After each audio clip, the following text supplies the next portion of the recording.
The widow's wagon appeared at noon dust, rising like smoke signals across the Montana prairie. Lucas Hale had posted for a ranch cook that morning, a desperate man's answer to crushing loneliness. What rolled up to his porch wasn't the weathered cowhand he expected, but Clara Jennings, 22, widowed with 2 children and eyes that had seen too much sorrow. He should have sent her away. Instead, he heard himself say, "You've got 1 week." Neither knew that decision would save them both or nearly destroy everything. Stay with us until the end and comment your city so we know how far this story travels. The Montana wind carried the scent of sage and coming rain as Lucas Hale stood on the porch of Evergreen Ranch staring at the crumpled newspaper in his calloused hands. The ink was still fresh, the words his own, though they'd felt like pulling teeth to write ranch cook wanted. Room and board. Modest wages. Apply in person. He'd posted the notice at the White Ridge Gazette office just after dawn, paid the clerk 2 bits, and ridden the 7 miles back to his ranch with a knot of reluctance in his gut. Lucas Hale didn't need people. He'd learned that lesson in blood and ash 3 years ago in Kansas, when he'd buried his parents and kid sister after a raid that left nothing but scorched earth and memories that woke him screaming in the night. The ranch house stood 2 stories tall, built from timber his father had hauled from the mountains. It was solid, functional, and emptier than a church on Monday. Lucas had been managing alone for 8 months now, ever since old Dutch Corrigan had taken a fall from his horse and decided Montana winters were too damn cold for his 70-year-old bones. Dutch had been cook ranch hand and the closest thing to family Lucas had left. Now the silence was suffocating. Lucas folded the newspaper and shoved it into his back pocket, scanning the horizon out of habit. May had painted the grasslands in shades of green and gold, wildflowers dotting the slopes like colored stars. 200 head of cattle grazed in the eastern pasture. The barn stood solid, the fences mended. Everything was in order, everything except the hollow ache that had taken up residence in his chest. He was 26 years old and felt ancient. The sound of wagon wheels crunching on the dirt road pulled him from his thoughts. Lucas straightened one hand, automatically checking the colt at his hip, old habits from harder times. A covered wagon was approaching from the south, pulled by 2 tired-looking horses. He frowned. The ad had only been posted 5 hours ago, and word didn't travel that fast in these parts. As the wagon drew closer, Lucas's frown deepened. The driver wasn't the grizzled ranch hand he'd imagined when he'd written that ad. It was a woman young, wearing a faded blue dress and a bonnet that had seen better days. Beside her sat 2 children, a girl of maybe 7 or 8, and a boy who couldn't have been more than 5. Lucas's jaw tightened. This was not what he needed. The woman pulled the wagon to a stop about 20 feet from the porch. She set the brake with practiced efficiency, then turned to the children. "Stay here," she said quietly. Her voice carried in the still air, soft but firm, the kind of voice that expected to be obeyed. She climbed down from the wagon with a grace that surprised him, her skirt swirling around her ankles. Up close, Lucas could see she was maybe 22, 23 at most. Her face was heart-shaped with high cheekbones and a mouth set in a determined line. But it was her eyes that caught him, gray as winter clouds and filled with a wariness he recognized all too well. "Mr. Hale," she asked, stopping at the base of the porch steps. "That's right." Lucas didn't move from where he stood, arms crossed over his chest. "And you are—" "Clara Jennings, sir." She lifted her chin slightly, meeting his gaze without flinching. "I'm here about the position, the cook position." Lucas glanced at the wagon, at the 2 small faces peering out from beneath the canvas cover. "You bring your whole family to a job interview, Mrs. Jennings." Something flickered across her face, pain maybe, or anger, but her voice remained steady. "It's Miss Jennings, actually. And yes, they're with me. They're well-behaved children, Mr. Hale. They won't be any trouble." "Miss—" Lucas raised an eyebrow. "Those your siblings, my children." The words came out clipped, daring him to comment. A widow, then. Lucas felt something twist in his chest. Sympathy he didn't want to feel. He'd come west to escape entanglements, to bury himself in work and solitude. The last thing he needed was a young widow with 2 kids looking at him with those steady gray eyes. "Look, Miss Jennings—" "Mrs. Jennings," she interrupted. "I'm a widow, Mr. Hale. My husband died 2 years ago.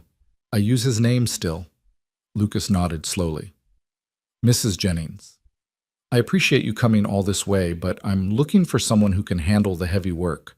Cooking for ranch hands, managing supplies, that sort of thing.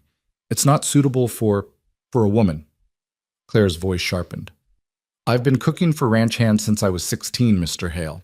My late husband worked the Triple Bar Ranch in Wyoming. I cooked for a crew of 12 men, did the washing, kept the books, and managed the household. I can butcher a hog baked bread that won't break teeth and stretch a food budget further than you'd think possible. She paused, her eyes never leaving his. I'm not asking for charity. I'm asking for a job I'm qualified to do. Lucas studied her for a long moment. There was steel in this woman, beneath the worn dress, and the exhaustion shadowing her eyes. He recognized it because he'd forged the same steel in himself, the kind that came from losing everything and refusing to break. You got references? He asked finally.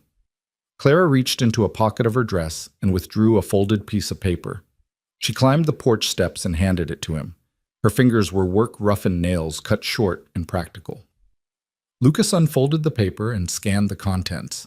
It was a letter from a man named Douglas Crawford, owner of the Triple Bar Ranch, praising Clara Jennings as an exceptional cook and a woman of unimpeachable character. Wyoming's a long way from Montana, Lucas said, handing the letter back. Why'd you leave? Clara's expression shuddered. Mr. Crawford sold the ranch last fall. The new owners brought their own staff. I've been working in town since then, but the wages aren't enough to support 3 people. She met his eyes squarely. I need this job, Mr. Hale, but I'm not begging. If you don't think I can do the work, say so now and we'll move on. There was pride in her voice, the kind that wouldn't let her grovel even when circumstances demanded it. Lucas respected that, even as every instinct screamed at him to send her away. This wasn't what he'd planned. He'd wanted someone old, someone invisible, someone who wouldn't remind him of what he'd lost. But Clara Jennings stood before him with her gray eyes and her quiet strength, and Lucas found himself hesitating. The pay is $40 a month, he said slowly, room and board included. That's the bunkhouse room off the kitchen. It's clean, has a stove. You'd cook 3 meals a day, do the household washing and mending. I run a small operation, so it's just me most days, but come roundup, there might be 4 or 5 extra hands. Clara's eyes widened slightly. $40 is generous, Mr. Hale. It's fair for the work involved. Lucas glanced past her to the wagon. Those children, they'll need to stay out of the way. I can't have them underfoot while there's ranch work going on. They're well trained, Clara said quickly. Lily helps with the cooking and Sam knows to stay clear of the barn and livestock. Lucas rubbed his jaw, feeling the rasp of 2 days' stubble. This was a mistake. He knew it in his bones. But looking at Clara Jennings, at the hope carefully controlled in her expression, he couldn't quite bring himself to turn her away. 1 week trial, he heard himself say. You prove you can handle the work, the job's yours. You can't, I'll pay you for the week and we part ways, fair enough. Relief flooded Clara's face, transforming it for just a moment. More than fair, Mr. Hale. Thank you. She turned and walked back to the wagon, moving with quick, economical steps. Lucas watched as she spoke quietly to the children, saw the little girl's face light up with a smile. The boy Sam, she'd called him, peered around his sister with wide, curious eyes. Clara lifted Sam down first, then helped the girl climb out. They stood beside the wagon holding hands while Clara began unloading bundles wrapped in canvas. Lucas descended the porch steps, telling himself he was just being practical, just helping a woman with heavy lifting. I can manage, Clara said as he reached for a large trunk. Didn't say you couldn't. Lucas hefted the trunk easily, surprised by its weight. But there's no sense in you straining yourself before you've even started work. Clara's lips twitched, almost a smile. Practical, Mr. Hale. Always. He carried the trunk toward the house. The room's this way. I'll show you where everything is. The children followed at a careful distance, the girl Lily holding her brother's hand. Lucas was aware of their eyes on him, measuring, judging. He wondered what they saw. A stranger offering shelter. Or just another man who'd eventually disappoint them. Inside the house was neat but stark. Lucas led them through the main room with its stone fireplace and simple furniture past the dining table that rarely saw use and into the kitchen. It was a good-sized space with a cast-iron stove, a work table shelves lined with dishes, and a pump sink that drew water from the well outside. Room's through there, Lucas said, nodding toward a door at the back of the kitchen. He set the trunk down and opened the door, revealing a modest space with a narrow bed, a washstand, and a small window that looked out on the barn. It's not much, but it's clean. There's bedding in the trunk by the window. Clara stepped into the room, her eyes taking in every detail. Lucas saw her shoulders relax fractionally. It's perfect, Mr. Hale. Better than I hoped. There's a bigger bed in the loft upstairs if the children need more room, Lucas offered, then immediately regretted it. What was he doing making accommodations? This was supposed to be temporary, but Clara's grateful expression made it hard to regret anything. The children can share the bed with me. We're used to close quarters. Lucas nodded and stepped back, suddenly aware of how small the room felt with both of them in it. I'll let you get settled. Supper's usually around 6. Think you can manage something tonight? Clara straightened all business now. Of course. If you'll show me the pantry and root cellar, I'll see what we're working with. For the next hour, Lucas found himself giving a tour of his own kitchen to a woman who seemed to catalog everything with quiet efficiency. Clara asked questions. Where did he buy supplies? How often did he go to town? What foods did he prefer? And listened to his answers with focused attention. The children trailed behind, silent observers of this strange new world. Lily. Sam, Clara said finally, go bring in the rest of our things from the wagon, carefully. They scurried off without argument, and Lucas found himself alone with Clara in the pantry, surrounded by sacks of flour and beans, jars of preserves, and pickled vegetables. You keep a well-stocked larder, Clara observed, running her fingers along a shelf. That's good. Shows you plan ahead. Nearest town is 7 miles, Lucas said. Can't afford to run out of staples in winter.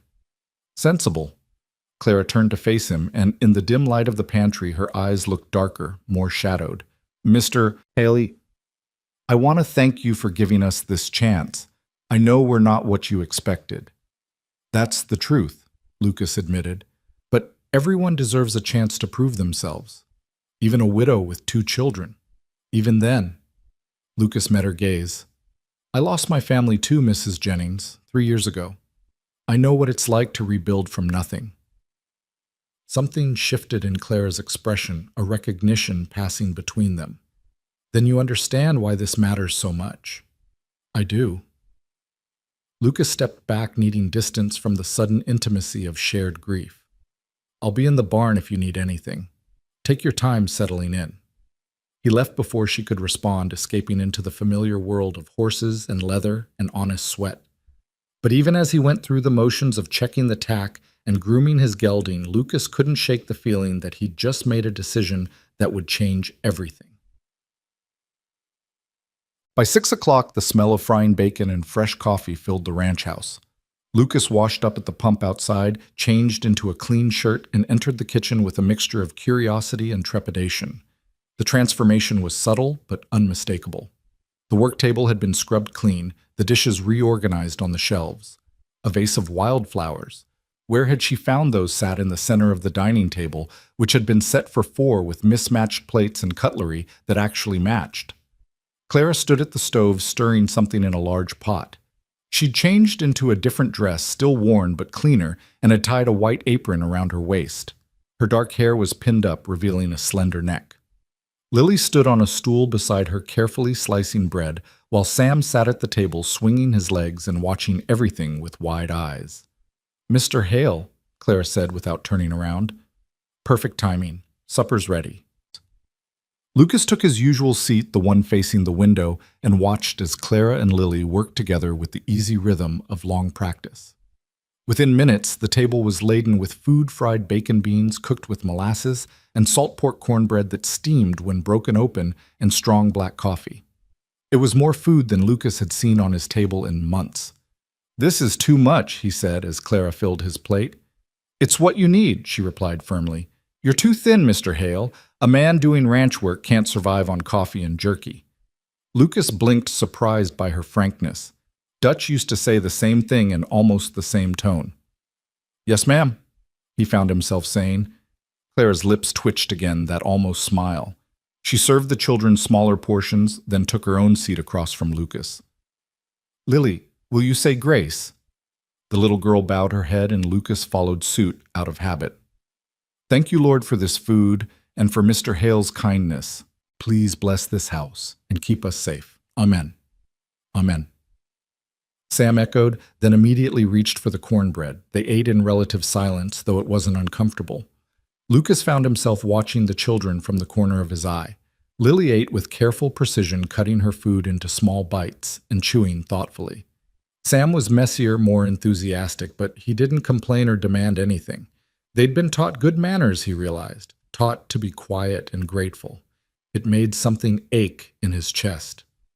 This is excellent, Lucas said, breaking the silence. Really excellent, Mrs. Jennings. Clara looked up, surprise flickering across her face. Thank you. It's simple fare, but sometimes simple is best. Dutch, the man who cooked here before he was a good man, but his cooking was functional. Functional can mean a lot of things, Clara said diplomatically. In Dutch's case, it meant everything tasted like boot leather and regret. Lucas surprised himself by almost smiling. This is a considerable improvement. The almost smile on Clara's face became a real one, lighting up her features. For a moment she looked younger, less burdened. Well, I promise no boot leather, Mr. Hale. Regret I can't guarantee that seems to be universal. There was a story there, Lucas knew, pain behind the light words. But he didn't push. Everyone had their ghosts. After supper, Clara insisted on cleaning up alone while Lucas took the children outside to show them around the ranch. It wasn't something he'd planned, but Sam's eager questions about the horses had worn down his resistance. That's Smoke, Lucas said, pointing to his gray gelding. He's mine. The bay mare is called Cinnamon. She's got a sweet tooth for apples. And the big fellow in the corner is Thunder. He's my workhorse. Can I pet them? Sam asked, practically vibrating with excitement. If you're gentle and quiet, horses spook easy if you're too loud. Lucas opened the stall door and lifted Sam up so he could reach Smoke's nose. Just like this palm flat let him sniff you first. Sam's face shone with pure joy as Smoke's velvety nose bumped against his small hand. He likes me. Seems so. Lucas glanced at Lily, who stood back watching with careful interest. You want to try? She hesitated, then nodded. Lucas lifted her up too, noting how light she was, how her thin arms wrapped around his neck for balance. When had he last held a child? Not since Kansas. Not since. He pushed the thought away and focused on Lily's delighted gasp as Cinnamon nuzzled her palm. She's so soft, Lily whispered. Horses are good judges of character, Lucas said. They like you both. That says something. When they returned to the house, full dark had fallen. The kitchen glowed with lamplight, and Clara was just finishing the dishes. She turned as they entered, her eyes immediately finding her children. Did you behave? She asked. Yes, Mama, they chorused. Mr. Hale showed us the horses, Sam added, bouncing on his toes, and I petted Smoke, and he didn't bite me. He's very gentle, Lucas assured Clara, seeing the flash of worry in her eyes. They were both perfect. Clara's shoulders relaxed. That's good. Now you two time for bed. Say good night to Mr. Hale. Good night, Mr. Hale, Lily said politely. Night, Sam added, already being herded toward their room by his mother. Lucas stood in the kitchen, suddenly alone with the lingering warmth of family life around him. The dishes were clean and stacked the stove, banked for the night the floor swept. It was clean and ordered and full of small touches that spoke of a woman's care. It felt like a home, and that terrified him. Clara emerged a few minutes later, closing the door quietly behind her. They're exhausted. It's been a long day. For all of you, I expect. Lucas picked up his hat from where he'd hung it by the door. Thank you for supper, Mrs. Jennings. It was really good. You're welcome, Sep. Clara wiped her hands on her apron. Mr. Hale about tomorrow. What time would you like breakfast? Sunrise, around 5:30 this time of year. Clara nodded, filing away the information. I'll have it ready. Is there anything specific you need? Whatever you think is appropriate. Lucas paused at the door, hat in hand. Mrs. Jennings, Clara, you did good work today. Better than good. She looked at him, those gray eyes unreadable in the lamplight. Does that mean we're staying past the week? Lucas should have said no, should have maintained his boundaries, kept his distance. But standing there with the smell of home-cooked food in the air and the memory of Sam's laughter echoing in his ears, he found himself saying, "Let's see how the week goes, but so far, you're doing fine." Clara's smile was small but genuine. "Thank you, Mr. Hale. That means more than you know." Lucas nodded and stepped out into the night, pulling the door closed behind him. The stars were brilliant overhead, scattered across the Montana sky like diamonds on black velvet. He stood there for a long moment, breathing in the cool air, trying to settle the unease in his chest. 1 week, he told himself. Just 1 week. But even then, some part of him knew he was lying to himself. Clara Jennings had walked into his life at noon with her children and her quiet strength, and nothing was going to be the same again. In the barn loft, where he'd been sleeping since Dutch left, telling himself the house was too big and empty, Lucas lay awake long into the night, listening to the sounds of the ranch. The horses shifting in their stalls, the wind sighing through the eaves, and from the house, barely audible, the soft murmur of a mother's voice singing her children to sleep. It was the last sound he heard before finally drifting off, and it followed him into dreams he hadn't had in years. Dreams of warmth and family, and a future he'd thought was buried in Kansas soil. Morning would come soon enough, and with it, all the complications he'd invited into his carefully guarded life. But for now in the darkness, Lucas let himself imagine, just for a moment, what it might be like to live in a house full of light again. Lucas woke to the smell of coffee and bacon before dawn had fully broken his body, jerking upright in the barn loft with momentary disorientation. For 3 confused seconds, he thought he was back in Kansas, that his mother was cooking breakfast, and any moment his father would call him down to start morning chores. Then reality settled over him like a cold blanket, and he remembered Clara Jennings had arrived yesterday. She was already up, already working, already transforming his solitary existence into something he wasn't sure he was ready for. He dressed quickly in the pre-dawn darkness, splashed water on his face from the barrel outside the barn, and made his way toward the house. Light spilled from the kitchen windows, warm and golden against the purple sky. Through the glass he could see Clara moving efficiently between the stove and the work table, her movements practiced and sure. She'd pinned her hair up in a simple knot, and even from outside Lucas could see the set of her shoulders, determined, capable, refusing to be anything less than what she'd promised. When he entered through the kitchen door, she turned with a brief smile. "Good morning, Mr. Hale. Coffee's ready, and breakfast will be up in 5 minutes." "Morning." Lucas hung his hat on the peg and moved to the coffee pot, pouring himself a cup. The brew was strong and hot, exactly how he liked it. "You didn't have to get up this early." "You said sunrise." Clara flipped bacon in the skillet without looking at him. "I intend to keep my word. Besides, I'm used to early mornings. On the triple bar, we started at 4:30. Lucas settled into his chair at the table, cradling the coffee cup between his palms. The kitchen was already warmer than it had been in months, the stove radiating heat, the smell of food cooking making the space feel lived in. The children still sleeping. For another hour, I hope. They're exhausted from the journey. Clara began plating food, bacon, fried potatoes with onions, eggs cooked over easy, and thick slices of toasted bread. She set the plate in front of him with the same quiet efficiency she brought to everything. "I'll feed them when they wake, if that's acceptable." "This is your kitchen now, Mrs. Jennings. You run it however you see fit." Lucas picked up his fork, then paused. "You eating?" "I ate earlier." But at his look, Clara sighed and prepared a smaller plate for herself, taking the seat across from him. "I'm not used to eating with my employer." "Well, get used to it. I'm not going to sit here stuffing my face while you stand around waiting on me." Lucas took a bite of the potatoes and nearly groaned. They were perfectly seasoned, crispy on the outside and soft inside. "This is incredible." A faint blush colored Clara's cheeks. "It's just breakfast, Mr. Hale. It's the best breakfast I've had in 3 years.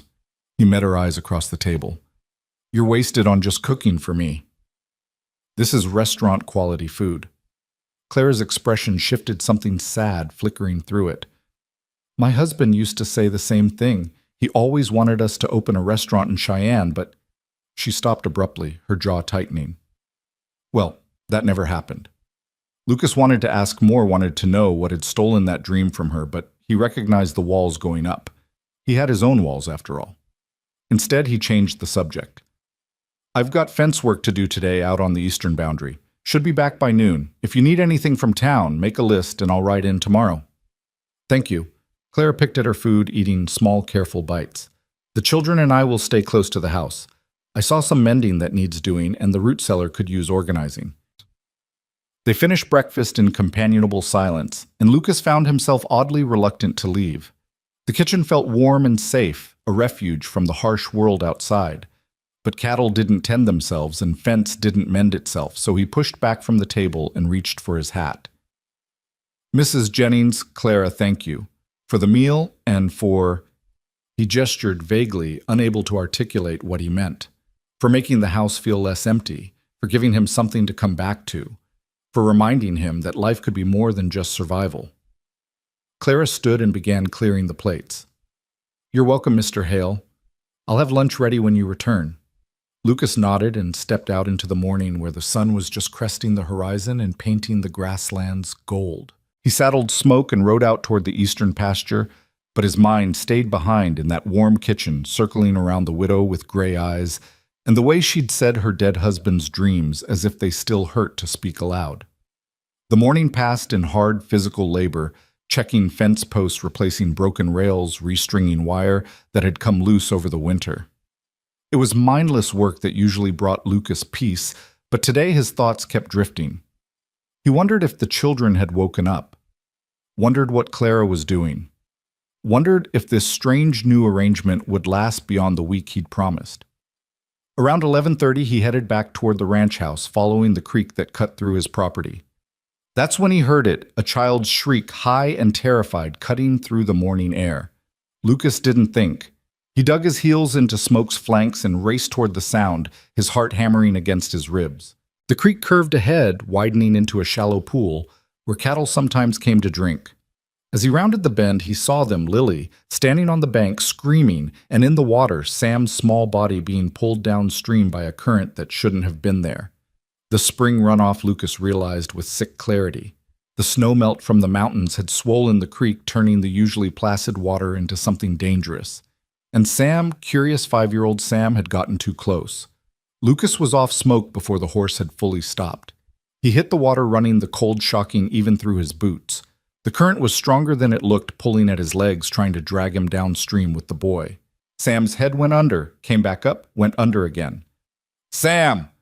Lucas lunged forward, his hand closing on the boy's shirt just as the current tried to sweep him around a boulder. He hauled Sam against his chest, fighting to keep his footing on the slippery creek bed. The water pulled and pushed, trying to take them both, but Lucas had survived worse than an angry creek. He'd survived Kansas. He'd survived losing everything that mattered. He wasn't going to lose this boy. With strength born of desperation, Lucas pushed against the current and made for the bank. His boot slipped, his knee cracked against a rock, but he kept moving. Lily was crying now. Great heaving sobs, and Lucas could hear Clara's voice in the distance calling for her children. Then he was on the bank, stumbling onto solid ground with Sam still clutched against his chest. The boy was coughing up water, his small body shaking with cold and shock. Lucas dropped to his knees, turning Sam onto his side, pounding his back as more water came up. "Breathe," Lucas commanded, his voice rough. "Come on, kid. Breathe." Sam gasped and coughed and finally drew in a ragged breath. His eyes opened wide and terrified and focused on Lucas's face. "I got you," Lucas said, gentling his voice. "You're safe. I got you." "Mama," Sam whimpered. "Sam! Oh God! Sam!" Clara came running down the slope from the house, her skirts hiked up around her knees, her face white with terror. She dropped beside them, her hands frantically checking her son, pushing his wet hair back from his face. "Baby, are you hurt? Can you breathe?" Mama," Sam stuttered through chattering teeth. "I'm sorry. I just wanted to see the frogs." "Frogs." Clara's voice broke on the word. She pulled Sam into her arms, holding him so tight the boy squeaked in protest. Over his head her eyes met Lucas's, and they were swimming with tears. "Thank you. Oh God, Mr. Hale, thank you." Lucas sat back on his heels, water streaming from his clothes, his heart still racing. "We need to get him inside, get him warm." Clara nodded and started to stand, but her legs buckled. Lucas caught her automatically, one arm around her waist, the other still supporting Sam between them. For a moment they were all tangled together, Clara's face pressed against his shoulder. Sam between them.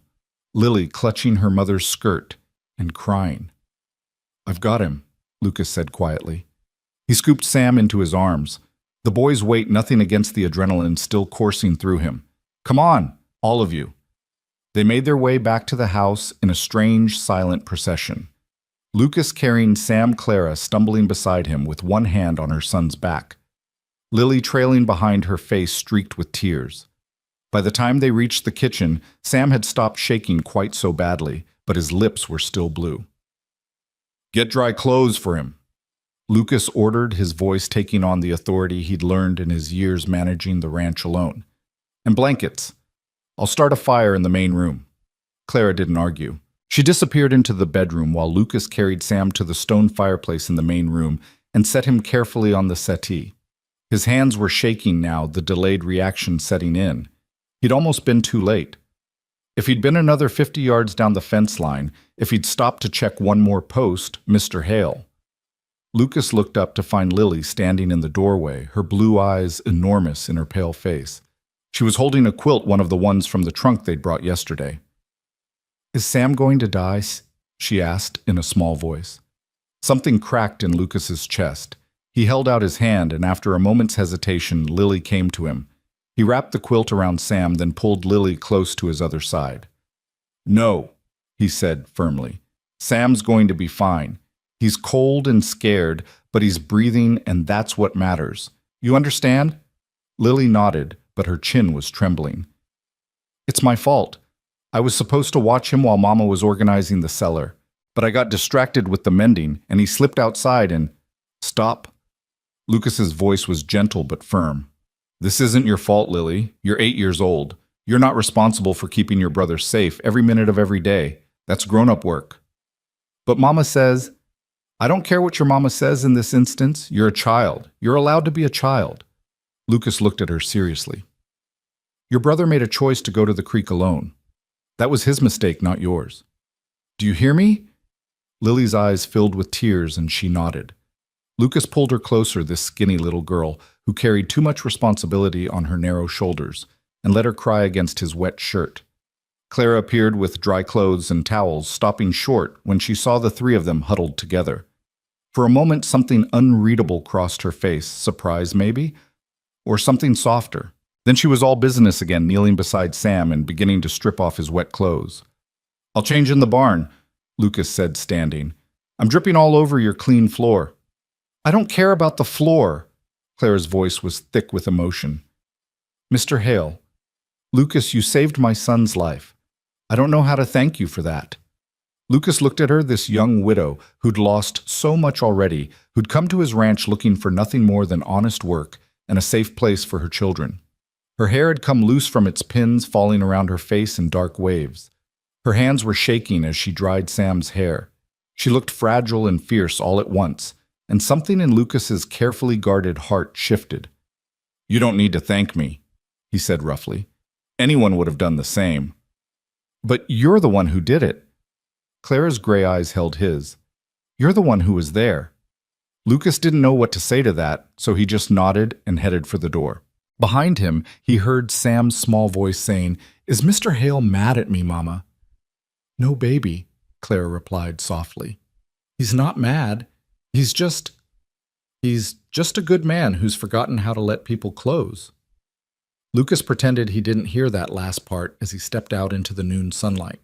By the time he'd changed into dry clothes and returned to the house, Clara had Sam bundled in blankets by the fire with a cup of hot broth. The boy's color had returned, and he was telling his mother about the frogs he'd seen, describing their green backs and the way they'd jumped into the water when he'd gotten close. There was no guile in him, no understanding of how close he'd come to drowning. He was just a 5-year-old boy excited about frogs. Children were resilient that way. It was the adults who carried the scars. "Lunch is on the table," Clara said when Lucas entered. "It's just soup and sandwiches, nothing fancy. I was in the middle of organizing when—" Her voice caught. "When it happened." "Soup and sandwiches sound perfect." Lucas moved to the table where Clara had indeed laid out a simple meal. The soup was fragrant with vegetables and herbs, the sandwiches made with thick slices of bread and cold beef. It was the kind of food that spoke of care and attention even in crisis. They sat across from each other again, but this time the silence was different, weighted with what had almost happened with gratitude and fear and a fragile new understanding. "I should have been watching them more carefully," Clara said finally, her voice tight. "This is a new place, an unfamiliar place. I should have known Sam would want to explore." "Kids explore. That's what they do." Lucas took a bite of sandwich, chewing thoughtfully. "When I was 5, I wandered into the barn and got kicked by a horse, laid me out flat. My mother nearly had an apoplexy, but my father just said boys learn by testing boundaries." Clara's lips twitched slightly. "Did you learn?" "Eventually. After I'd been kicked, thrown, stepped on, and nearly gored by a bull." Lucas shook his head at the memory. "I was not a cautious child." "Sam's too curious for his own good," Clara admitted. "He's always been that way. My husband used to say he'd grow up to be an explorer, or a naturalist, always wanting to know how things worked, where animals lived, what made the world turn."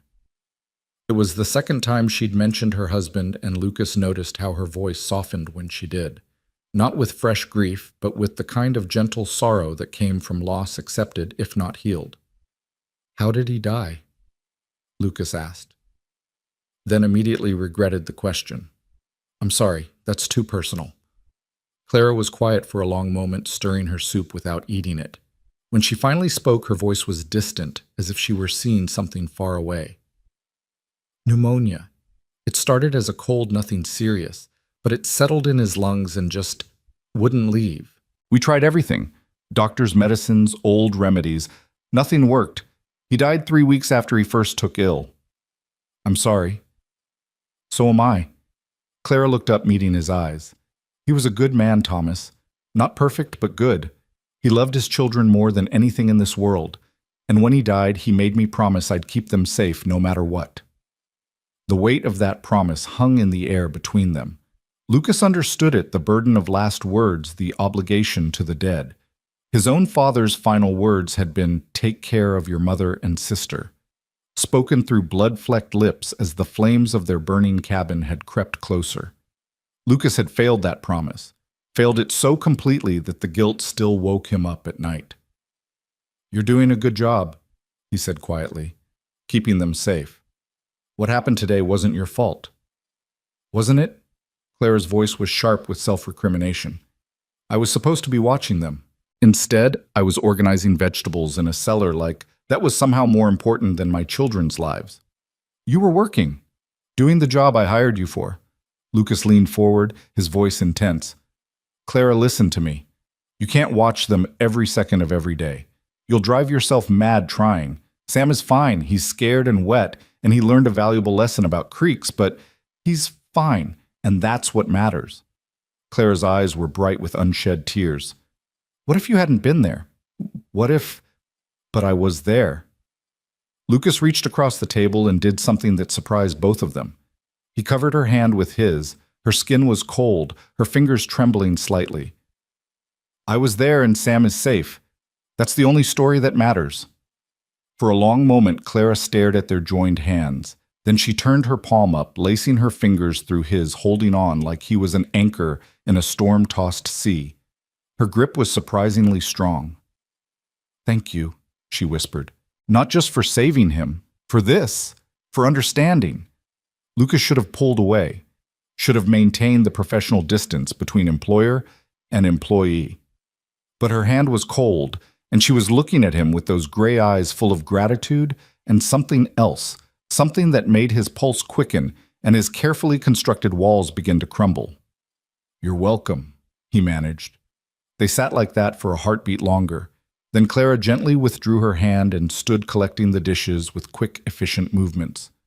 Lucas watched her, noting the way she held herself together through sheer force of will, the way she'd pushed her own fear aside to take care of her son. She was stronger than she looked, this widow, stronger than she probably knew. The rest of the afternoon passed in relative quiet. Sam fell asleep by the fire, exhausted by his ordeal. Lily sat beside him, with her mending, glancing at her brother every few minutes, as if to make sure he was still breathing. Clara worked in the kitchen preparing dinner, her movements perhaps a bit more aggressive than necessary as she chopped vegetables and kneaded dough.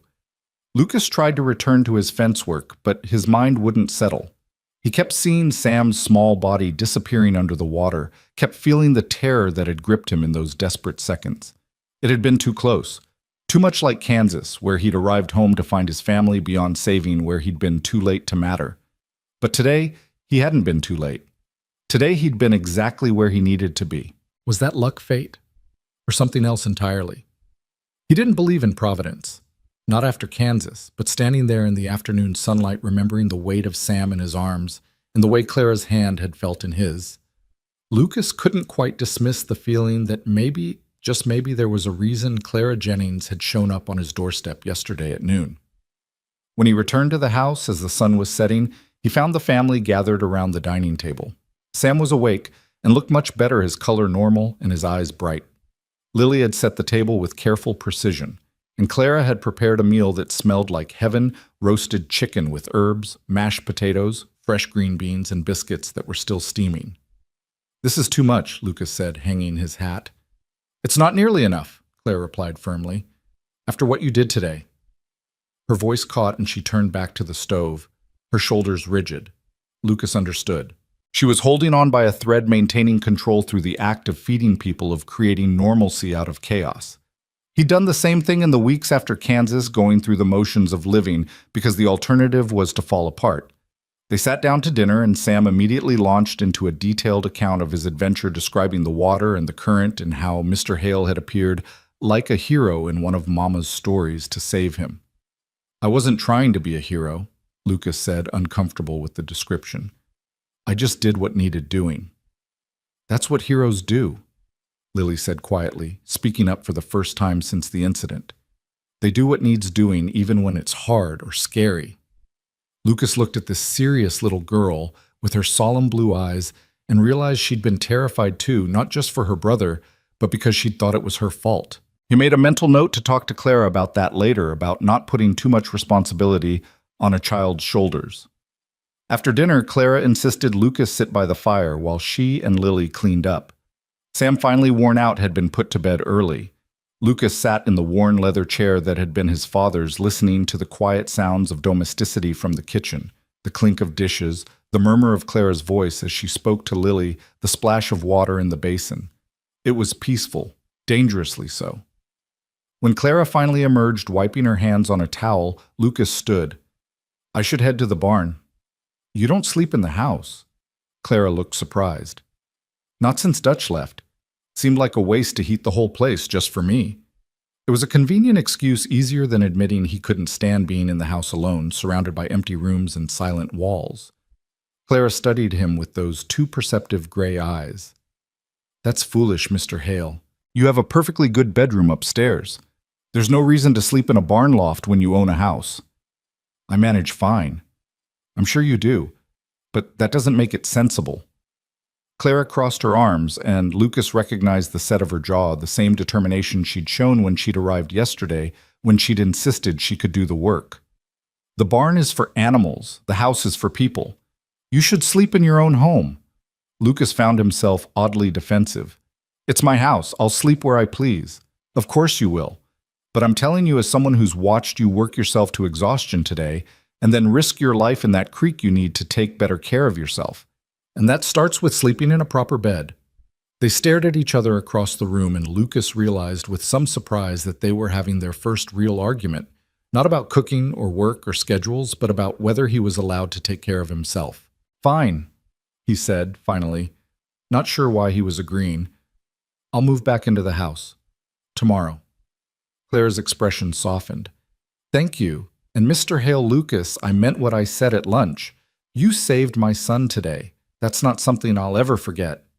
Lucas nodded, not trusting himself to speak. There was something in Clara's eyes, some emotion he couldn't quite name, that made his chest tighten. Gratitude, yes, but also something warmer. Something that scared him more than any charging bull or flooded creek. He grabbed his hat and headed for the door, needing distance, needing air. But before he stepped outside, he heard Clara's voice, soft in the lamplight. "Good night, Lucas." It was the first time she'd used his given name without the Mr. Hale attached. It shouldn't have mattered. It was just a name. But hearing it in her voice, gentle and warm, made something inside him crack just a little wider. "Good night, Clara." he replied, and stepped out into the darkness. That night, Lucas lay in the barn loft, staring at the ceiling, replaying the day's events in his mind. Sam's terrified face as the water pulled him under, the cold shock of the creek, Claire's hand in his holding on like he was something solid in an uncertain world. The way she'd said his name, Lucas, like it meant something more than just an identifier. He'd come to Montana to escape, to bury himself in work and solitude and the kind of forgetting that only isolation could bring. He'd built walls around his heart, sworn never to let anyone close enough to hurt him again. But Clara Jennings had walked into his life at noon yesterday with her children and her quiet strength and her gray eyes that saw too much, and already those walls were crumbling. Lucas closed his eyes and tried to sleep, tried not to think about the widow in his kitchen or the way his house felt like a home again with her in it. But sleep was a long time coming, and when it finally did, his dreams were full of dark water and small hands reaching for him and a voice calling his name like a prayer. The week that followed transformed Evergreen Ranch in ways Lucas hadn't anticipated. True to his word, he moved back into the house, claiming the upstairs bedroom that had been his since childhood. The first night felt strange, the mattress too soft after months of sleeping on hay, the ceiling too close, the silence too complete. But somewhere around midnight he heard Sam cough through the thin walls, heard Clara's footsteps as she went to check on him, heard her murmured reassurances. And Lucas realized the silence wasn't complete anymore. The house was breathing again, filled with the sounds of life. By the third day, he'd stopped thinking of Clara as temporary help and started seeing her as part of the ranch itself. She rose before dawn each morning, had coffee ready. When he came downstairs and filled his plate with food he didn't know he'd been craving. She organized the pantry with ruthless efficiency, mended shirts he'd been meaning to fix for months, and somehow made the whole house smell like cinnamon and fresh bread. Lily helped with quiet competence, learning to churn butter and collect eggs from the henhouse Lucas had built years ago but rarely used. Even Sam found his place, carefully bringing in kindling each morning and stacking it by the stove with the serious concentration of a boy trying to make up for his mistake at the creek. Lucas told himself it was just good help, that any competent cook would have done the same. But he knew he was lying. It was the little things that undid him. The way Clara hummed while she worked old hymns and folk songs that filled the empty spaces. The way she'd started leaving a lamp burning in the kitchen window at night so he'd have light to guide him home if he worked late. The way Lily had begun to smile more, losing some of that serious wariness. The way Sam had taken to following Lucas around whenever permitted, asking endless questions about horses and cattle and whether it was true that cowboys could sleep standing up. On the fourth morning, Lucas came down to find Clara at the stove, but something was different. Her movements were slower, more careful, and when she turned to greet him, he noticed the tightness around her eyes. "Morning," she said, her voice determinedly cheerful. "Coffee's ready." Lucas poured himself a cup and watched her move to the work table, saw the way she braced one hand against it as if steadying herself. "You feeling all right?" "Fine," but the word came out clipped, and she didn't meet his eyes. Lucas set down his cup and crossed to her in 3 strides. Up close he could see the pallor beneath her skin, the faint sheen of sweat on her forehead despite the cool morning. "Clara." "I said I'm fine." She tried to move past him to the stove, but swayed slightly. Lucas caught her elbow, steadying her. "You're not fine, you're sick." "It's nothing, just a headache." Clara pulled away from his grasp, her jaw set in that stubborn line he was beginning to recognize. "I have work to do." "The work can wait." Lucas kept his voice firm but gentle. "When's the last time you had a full night's sleep?" Clara blinked at him, clearly surprised by the question. "I sleep fine." "That's not what I asked." Lucas gestured toward the table. "Sit down. I'll finish breakfast." "You can't cook." The words came out automatically, almost amused, despite her obvious discomfort. "I managed for 8 months before you got here. Pretty sure I can handle eggs and bacon." Lucas took her shoulders and guided her to a chair, ignoring her protests. "Sit. That's not a request, Mrs. Jennings." The use of her formal name seemed to snap something into focus. Clara sat, but her expression was troubled. "The children will be up soon. They'll need feeding, and they'll get fed. By me or by you once you're feeling better. But right now you're going to sit there and drink your coffee and let someone take care of you for a change." Lucas moved to the stove, assessing what Clara had already started. The bacon was halfway done, eggs were waiting in a bowl, bread was sliced for toasting. He could manage this. Behind him, he heard Clara's quiet laugh, rough with fatigue. "You're very bossy when you want to be Mr. Hale. Learned it from running a ranch." Lucas focused on not burning the bacon, hyper-aware of her watching him. "Besides, someone's got to look after you. You certainly won't do it yourself." "I don't need looking after." "Everyone needs looking after sometimes." Lucas flipped the bacon, pleased when it didn't immediately turn to charcoal. "Even stubborn widows who think they have to be strong every minute of every day." The silence that followed was heavy. When Lucas glanced over his shoulder, he found Clara staring at her coffee cup. Her fingers wrapped around it so tightly her knuckles were white. "I can't afford to be weak," she said finally, her voice barely above a whisper. "Not when I have 2 children depending on me. Not when I'm still on trial for this position." Lucas turned from the stove, leaving the bacon to its fate. He crossed to the table and crouched beside Clara's chair so he was eye level with her. "You're not on trial anymore. You haven't been since the first morning. And taking care of yourself when you're sick isn't weakness, it's common sense." Clara's gray eyes searched his face, looking for something. Truth maybe, or reassurance. "The week isn't up yet." "I don't care about the week." Lucas reached out and gently pried one of her hands from the coffee cup, enclosing it in his. Her fingers were cold despite the warmth of the kitchen. "You're staying, Clara, you and the children. This is your home now for as long as you want it to be." He saw the moment his words hit her, saw the way her eyes widened and then suddenly filled with tears. She tried to pull her hand back, tried to turn away, but Lucas held on. "I mean it," he said quietly. "You're not temporary help. You're family." The word hung in the air between them, huge and terrifying and absolutely true. Somewhere in the past 4 days, these 3 people had stopped being strangers and become something more. Something Lucas had thought he'd never have again. Clara's tears spilled over, tracking down her cheeks. "I don't understand you," she whispered. "You act like you want to be alone, like you've built walls around yourself. But then you say things like that, and I don't know what to think." Lucas brushed his thumb across her knuckles, a gesture so gentle it surprised them both. "I don't understand me either, but I know I don't want you to leave. I know I look forward to coming back to this house because you're in it, and I know that scares me more than anything has in 3 years." "Why does it scare you?" The question was simple, but the answer was anything but. Lucas stared at their joined hands, at the contrast between his rough, scarred fingers and her slender ones. "Because everyone I've ever cared about has been taken from me. My parents, my sister, everyone. And I swore I'd never let myself care like that again because losing people hurts too damn much." "So you've been living half a life," Clara said softly. "Going through the motions but never really living." "Maybe." Lucas looked up at her. "Until you showed up with your children and your determination and your gray eyes that see right through me. And now I don't know how to go back to the way things were." Clara lifted her free hand and hesitantly touched his face. Her fingers were cool against his cheek, feather light, as if she was afraid he'd pull away. "Maybe you're not supposed to go back. Maybe you're supposed to move forward." Lucas closed his eyes, letting himself feel her touch, the gentleness of it. When was the last time someone had touched him with tenderness? Years. Lifetimes. "I don't know how to do that." "Neither do I."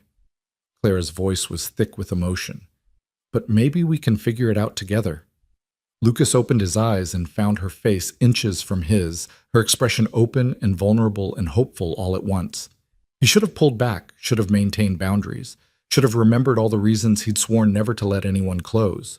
But Clara's hand was warm on his face, and her eyes were full of understanding, and something in his chest was cracking wide open. "The bacon's burning," Clara said softly. Lucas blinked, then jerked back as the smell registered. "Damn it!" He lunged for the stove, pulling the pan off the heat. The bacon was definitely overcooked black around the edges. "So much for my cooking skills."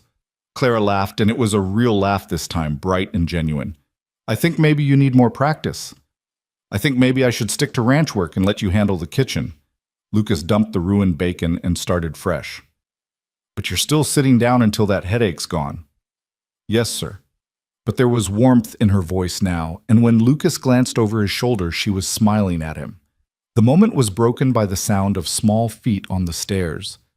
Sam appeared in the doorway, his hair sticking up in all directions, rubbing sleep from his eyes. "Is breakfast ready? I'm hungry." "Almost," Lucas said, cracking eggs into the pan with more force than necessary. "Go wake your sister." Sam scampered off and Clara rose from her chair. "Lucas, I can—" "Sit down." Lucas pointed at the chair.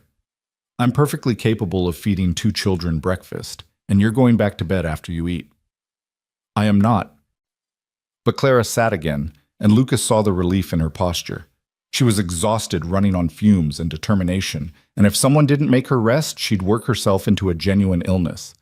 By the time Lily appeared, Lucas had managed to produce a breakfast that was edible, if not elegant. The eggs were a bit rubbery, the toast unevenly browned, but it was food and it was hot, and that was what mattered.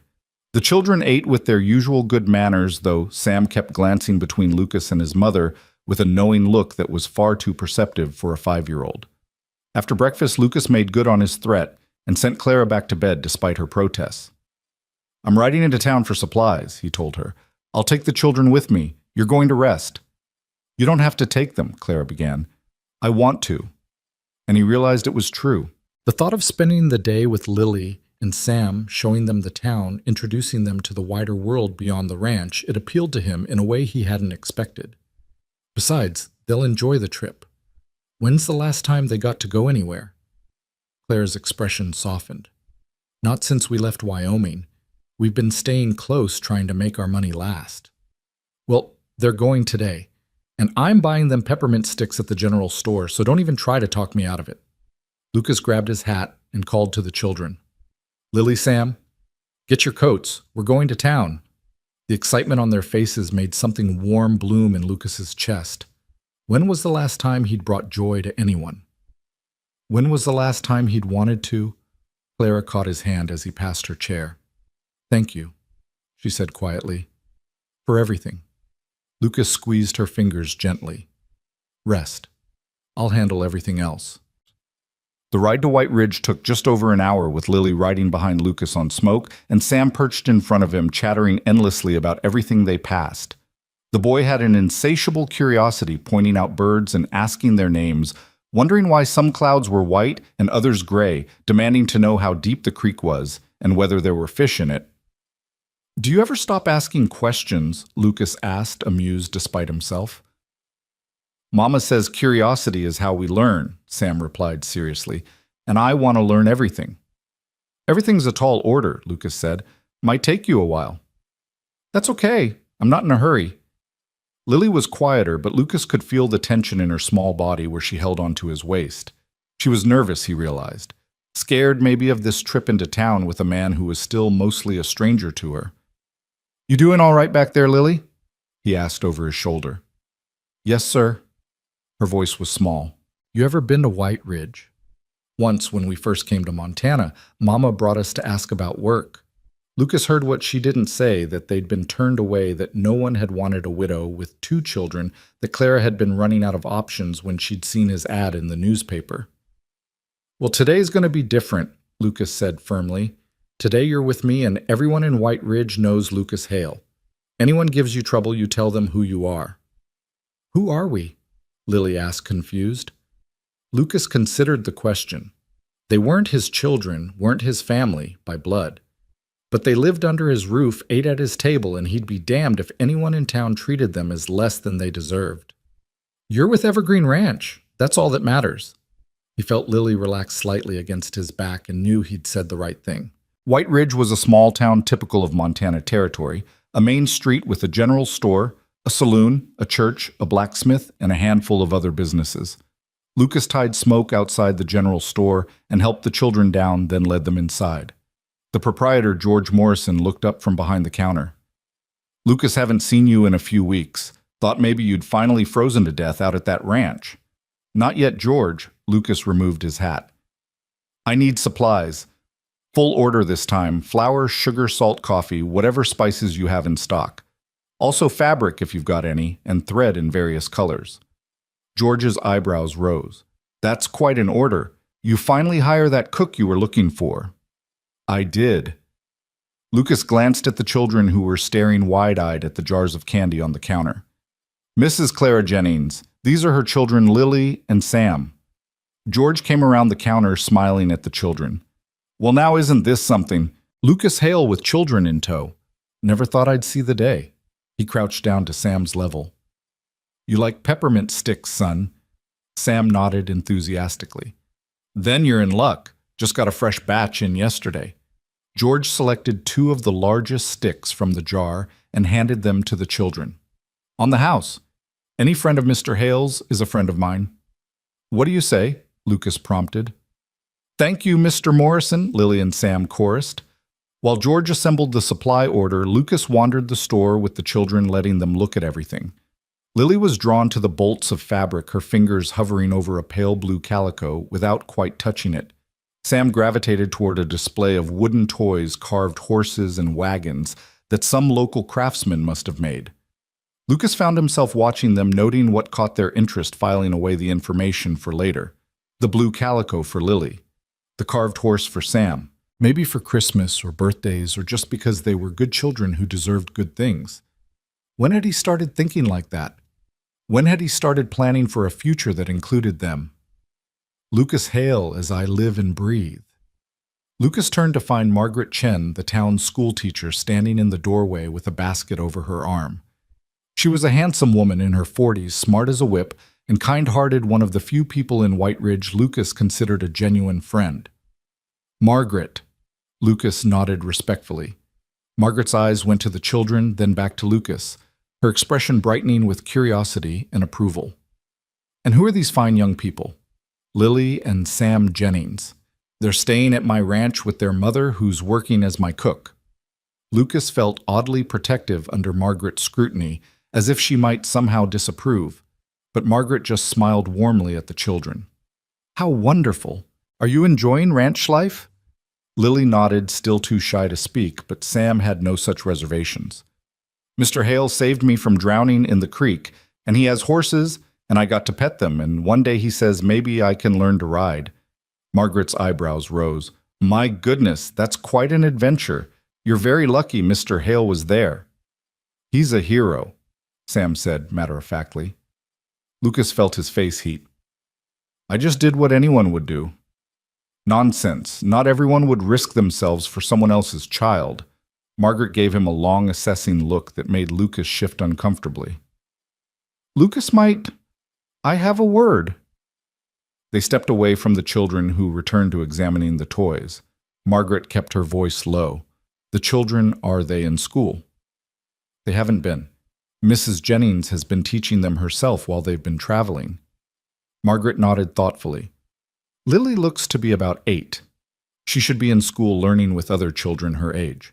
Sam's a bit young yet, but in another year he should start as well. Lucas hadn't even considered this.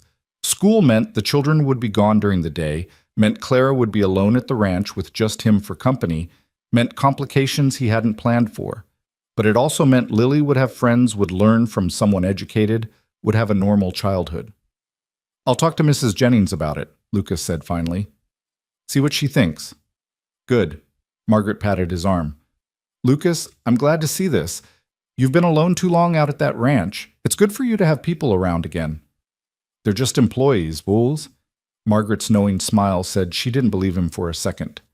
Of course they are, and I'm sure you saved that boy from drowning purely out of professional obligation. Lucas didn't have an answer for that, so he just nodded and returned to the children. By the time George had loaded all the supplies into burlap sacks, it was nearly noon. Lucas paid for everything, adding a few extras he hadn't planned on. The blue calico, the carved horse, a packet of hair ribbons in various colors for Lily. You sure you want all this? George asked, totaling the order. I'm sure. Lucas paid with coins from his money pouch, more than he usually spent in a month, but worth it for the way the children's faces had lit up when he'd added their items to the pile. They were loading everything onto Smoke when a group of rough-looking men emerged from the saloon across the street. Lucas recognized them immediately, hired guns and drifters, the type who moved from town to town looking for work or trouble, often both. They weren't locals, which meant they were passing through or had been hired by someone nearby. The men noticed Lucas and the children, and one of them, a tall man with a scar bisecting his left eyebrow, nudged his companions. They started across the street with the kind of deliberate swagger that set Lucas's instincts on edge. "Well now," Scar said as they approached, "ain't this sweet? The hermit rancher's got himself a couple of brats." Lucas positioned himself between the men and the children. "They're none of your concern. Move along." "Touchy." Another man, shorter and stockier, grinned, showing missing teeth. "We're just being friendly. Town's for everyone, ain't it?" "It is, and you've been friendly. Now move along." Lucas kept his voice even but hard, the tone he'd learned to use with difficult cattle buyers and land grabbers. Scar stepped closer, and Lucas caught the smell of whiskey. "Heard you got yourself a new cook. Pretty little widow woman, word is. That why you're playing daddy to her brats, hoping to get something in return?" The rage that swept through Lucas was white-hot and immediate. His hand moved toward his gun before he could think better of it. "Say that again," he said quietly, "and it'll be the last thing you say." The mood shifted instantly. The men sobered, recognizing genuine danger when they saw it. Scar raised his hand slightly, backing up a step. "No offense meant hail, just making conversation. Make it somewhere else." Lucas didn't move, didn't back down until the men had retreated to the saloon. Only then did he turn back to the children who were staring at him with wide eyes. Lily looked scared. Sam looked awed. "Are you going to shoot them?" Sam asked in a stage whisper. "No." Lucas lifted Sam onto Smoke, then helped Lily up. "Violence is a last resort, Sam, but sometimes men need reminding that there are lines they don't cross." "What line did they cross?" Lily asked quietly. Lucas swung up into the saddle. "They disrespected your mother. That's not acceptable." He felt Lily's arms tighten around his waist, felt the tremor that went through her small body. "Thank you," she whispered so soft he almost missed it. "You don't have to thank me for that," Lucas replied. "Protecting the people under my care is my job." But even as he said it, Lucas knew it was more than that. These children weren't just under his care, they were worming their way into his heart. And their mother had already taken up residence there, whether he was ready to admit it or not. The ride back to the ranch was quieter, both children tired from the excitement of town. Sam dozed against Lucas's chest, his small head heavy with sleep. Lily stayed awake but said little, lost in her own thoughts. When they arrived at the ranch, Clara came out onto the porch. She looked better, Lucas noted with relief, less pale, steadier on her feet. She must have slept while they were gone. "Mama?" Sam jerked awake and practically fell off the horse in his eagerness to reach her. "We went to town, and Mr. Morrison gave us peppermint, and Mr. Hale bought us presents, and some men came out of the saloon, but Mr. Hale made them go away and—" "Slow down," Clara laughed, catching Sam and swinging him into her arms. "One thing at a time." Lucas dismounted and helped Lily down, then began unloading the supplies. Clara came to help Sam, still attached to her hip. "Men from the saloon?" she asked quietly, her smile fading. "Just drifters. Nothing to worry about." Lucas kept his voice casual, not wanting to alarm her. "How are you feeling?" "Better. The rest helped." Clara studied his face. What really happened in town, Lucas? He should have known she'd see through him. Lucas handed her a sack of flour. "Some men said something inappropriate about you. I corrected their misunderstanding. It's handled." Claire's eyes widened. What did they say? Nothing worth repeating. Lucas lifted 2 more sacks, avoiding her gaze. "Like I said, it's handled." "Lucas Hale." Clara put Sam down and planted herself in front of Lucas, her hands on her hips. "Did you threaten someone on my behalf?" "I may have implied that certain types of comments weren't welcome." Lucas finally met her eyes and was surprised to see she wasn't angry. She was trying not to smile. "What? You defended my honor." Clara shook her head, that almost smile playing at her lips. "Like some knight in a dime novel." "Don't make it sound romantic. I was just being decent. Decency and romance aren't mutually exclusive." Clara touched his arm briefly, a fleeting contact that somehow meant everything. "Thank you for standing up for me, for treating my children like they matter, for—" her voice caught, "for everything." Lucas looked at this woman who'd walked into his life barely a week ago and turned everything upside down. Her gray eyes were soft, full of emotion he didn't dare name. The afternoon sun caught in her dark hair, highlighting strands of auburn he hadn't noticed before. She was beautiful, he realized, not in the obvious way of saloon girls or society women, but in the way of sunrises and mountain streams, natural and genuine and breathtaking. Clara, he said her name rough in his throat. Yes. There were 100 things Lucas wanted to say in that moment. That she'd brought light back into his life. That he looked forward to mornings because of her coffee and evenings because of her smile. That somewhere in the past week, she'd stopped being his employee and started being something infinitely more precious and terrifying. But what came out was, I bought you some fabric, blue calico, for a new dress or whatever you need. Clara's eyes filled with tears, which was not the reaction Lucas had expected. You bought me fabric. And hair ribbons for Lily, and a toy horse for Sam. It's not much, but I thought... Lucas trailed off suddenly, uncertain. Was that wrong? I didn't mean to overstep. Wrong? Clara laughed, but it was a broken sound, half sob and half joy. Lucas, no one's bought me anything in 2 years. Not since Thomas died. And you buy my children presents and me fabric, and you think that might be wrong. I just wanted to... He didn't get to finish. Clara stood on her toes and kissed his cheek, her lips soft and warm against his stubbled skin. It was over in a heartbeat, nothing more than a brief press of mouth to face, but Lucas felt it down to his bones. Thank you, Clara whispered, pulling back. Her cheeks were flushed pink, her eyes bright. You're a good man, Lucas Hale. Better than you think you are. Then she grabbed the sack of flour and hurried into the house, leaving Lucas standing in the yard with his hand pressed to his cheek and his heart thundering in his chest. Sam tugged on Lucas's pants. Mr. Hale, are you okay? Your face is all red. Lucas cleared his throat. Fine, just fine. Come on, let's get the rest of these supplies inside. But as he worked carrying sacks and bags into the house, while the children helped by bringing in the smaller items, Lucas couldn't shake the feeling of Clara's lips against his skin. It had been innocent, just gratitude, nothing more. But it had cracked something open inside him, some locked door he'd thought was sealed forever. That night at dinner, the children showed Clara their presents. Sam galloped his new wooden horse around the table while narrating elaborate adventures. Lily held the hair ribbons reverently, as if they were precious gems rather than simple strips of colored fabric. Can you make me a dress from the calico? Lily asked Clara shyly.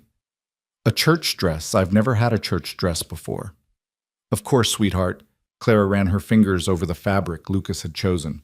It's perfect for a church dress. And there's enough for everyday dresses too, maybe even one for me. We should go to church this Sunday, Lucas found himself saying. All of us, as a family. The word slipped out before he could stop it, and everyone froze. Clara's eyes went wide. The children stared at him. Lucas felt his face heat but didn't take it back. I mean, if you want to, he added lamely. No pressure. I'd like that, Clara said softly. Very much. And just like that, Lucas's life had changed again. A week ago, he'd been alone, determined to stay that way. Now he was planning to take a widow and her children to church, sitting at a dinner table that buzzed with conversation and laughter, feeling things he'd sworn never to feel again.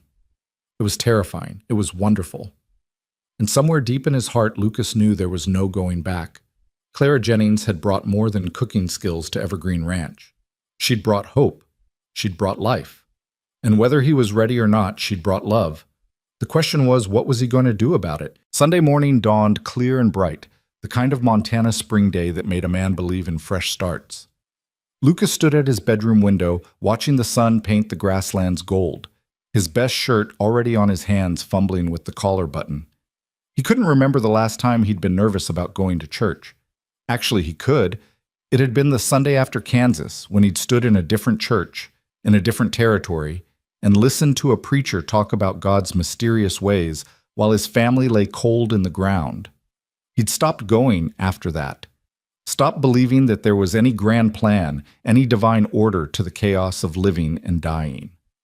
But this morning, with Clara and her children under his roof, and the memory of her kiss still burning on his cheek. 3 days later, Lucas found himself wondering if maybe he'd been wrong. Maybe there was something bigger at work. Maybe Clara showing up at noon that Thursday hadn't been coincidence but providence. Or maybe he was just a fool looking for meaning where there was only random chance. Downstairs, he could hear movement in the kitchen, the clatter of dishes and the murmur of voices. Clara had been up since before dawn working on the children's church clothes, her fingers flying over needle and thread with the kind of focused determination she brought to everything. Lucas had offered to help and been shooed away with a look that said some things were mother's work and men should stay out of it. When he finally descended the stairs, straightening his vest for the 3rd time, he found Clara standing in the kitchen doorway wearing a dress he'd never seen before. It was the blue calico transformed by her skilled hands into something simple but beautiful, fitted at the waist and flowing to her ankles. She'd done something different with her hair, too, pinning it up in a softer style that left a few dark curls framing her face. She looked younger, less burdened, and so lovely that Lucas forgot to breathe for a moment. "You're staring," Clara said quietly, a blush creeping up her neck. "Sorry, you look nice." Nice was an inadequate word, but Lucas's vocabulary had apparently abandoned him. Really nice. "Thank you." Clara smoothed her hands over the dress self-consciously. "I haven't worn anything new in so long I'd almost forgotten what it felt like. The fabric you chose is perfect. It suits you." Lucas wanted to say more, wanted to tell her she looked beautiful, that the blue brought out the gray in her eyes, that she'd taken his breath away. But the words stuck in his throat, heavy with implications he wasn't ready to voice. Lily appeared then, spinning in a circle to show off her matching dress. Clara had worked a miracle creating a perfect miniature version of her own outfit, complete with tiny buttons and a neat collar. "Do I look like a real lady, Mr. Hale?" "You look like a princess," Lucas said honestly, and was rewarded with a gap-toothed smile that made something in his chest squeeze tight. Sam emerged last, scrubbed clean and wearing pants that actually fit him properly, his hair combed back with what must have been considerable effort.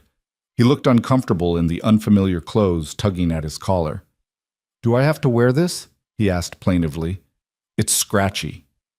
"Church clothes are always scratchy," Lucas told him, crouching down to adjust the boy's collar. "But you look very handsome. Your mama did good work." "Mama always does good work," Sam said with the absolute conviction of a 5-year-old. "She's the best mama in the whole world." Lucas glanced up and found Clara watching him with an expression he couldn't quite read. Something soft and wondering, and a little bit scared. Their eyes met and held, and for a moment the kitchen felt too small, the air too thick. Then Clara blinked and turned away, fussing with Lily's ribbons. "We should go," she said, her voice slightly unsteady. "Service starts at 10, and it's a fair ride to town." The wagon ride to White Ridge was unlike anything Lucas had experienced in recent memory. Sam peppered him with questions about church. Would there be singing? Would the benches be hard? Would God really be able to hear him if he prayed quietly?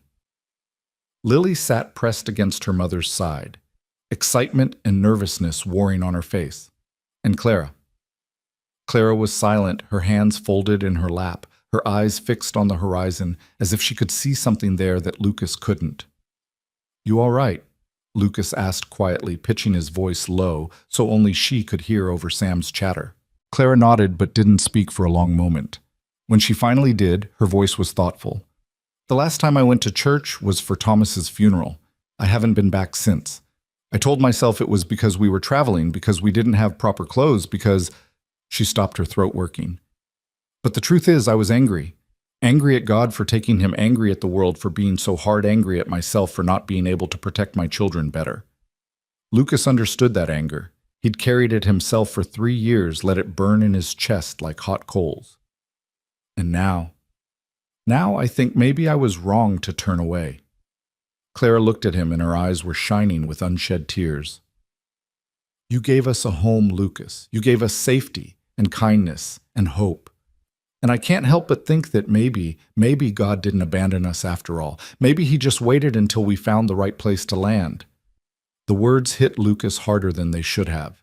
He wanted to argue, wanted to say that he was just a man doing what anyone would do, that there was no divine hand in any of this. But looking at Clara in her blue dress with her children beside her, remembering the way Sam had felt in his arms when he'd pulled him from the creek, thinking about how his empty house had become a home, Lucas couldn't quite bring himself to dismiss the possibility that maybe, just maybe, there was something bigger at work. Maybe, he said finally, and Clara's smile was like sunrise. White Ridge Church was a small wooden structure at the edge of town, painted white and topped with a modest steeple. People were already gathering outside when Lucas pulled the wagon up, clusters of families in their Sunday best greeting each other and catching up on the week's news. Lucas helped Clara and the children down, intensely aware of the eyes turning toward them, the whispers starting up. Lucas Hale had come to church, and he'd brought people with him. Margaret Chen was the first to approach, her face lighting up with genuine pleasure. "Lucas, what a wonderful surprise. And Mrs. Jennings, how lovely you look. Children, don't you both look fine?" "Thank you, Miss Chen," Lily said quietly, dropping a small curtsy that Clara must have taught her.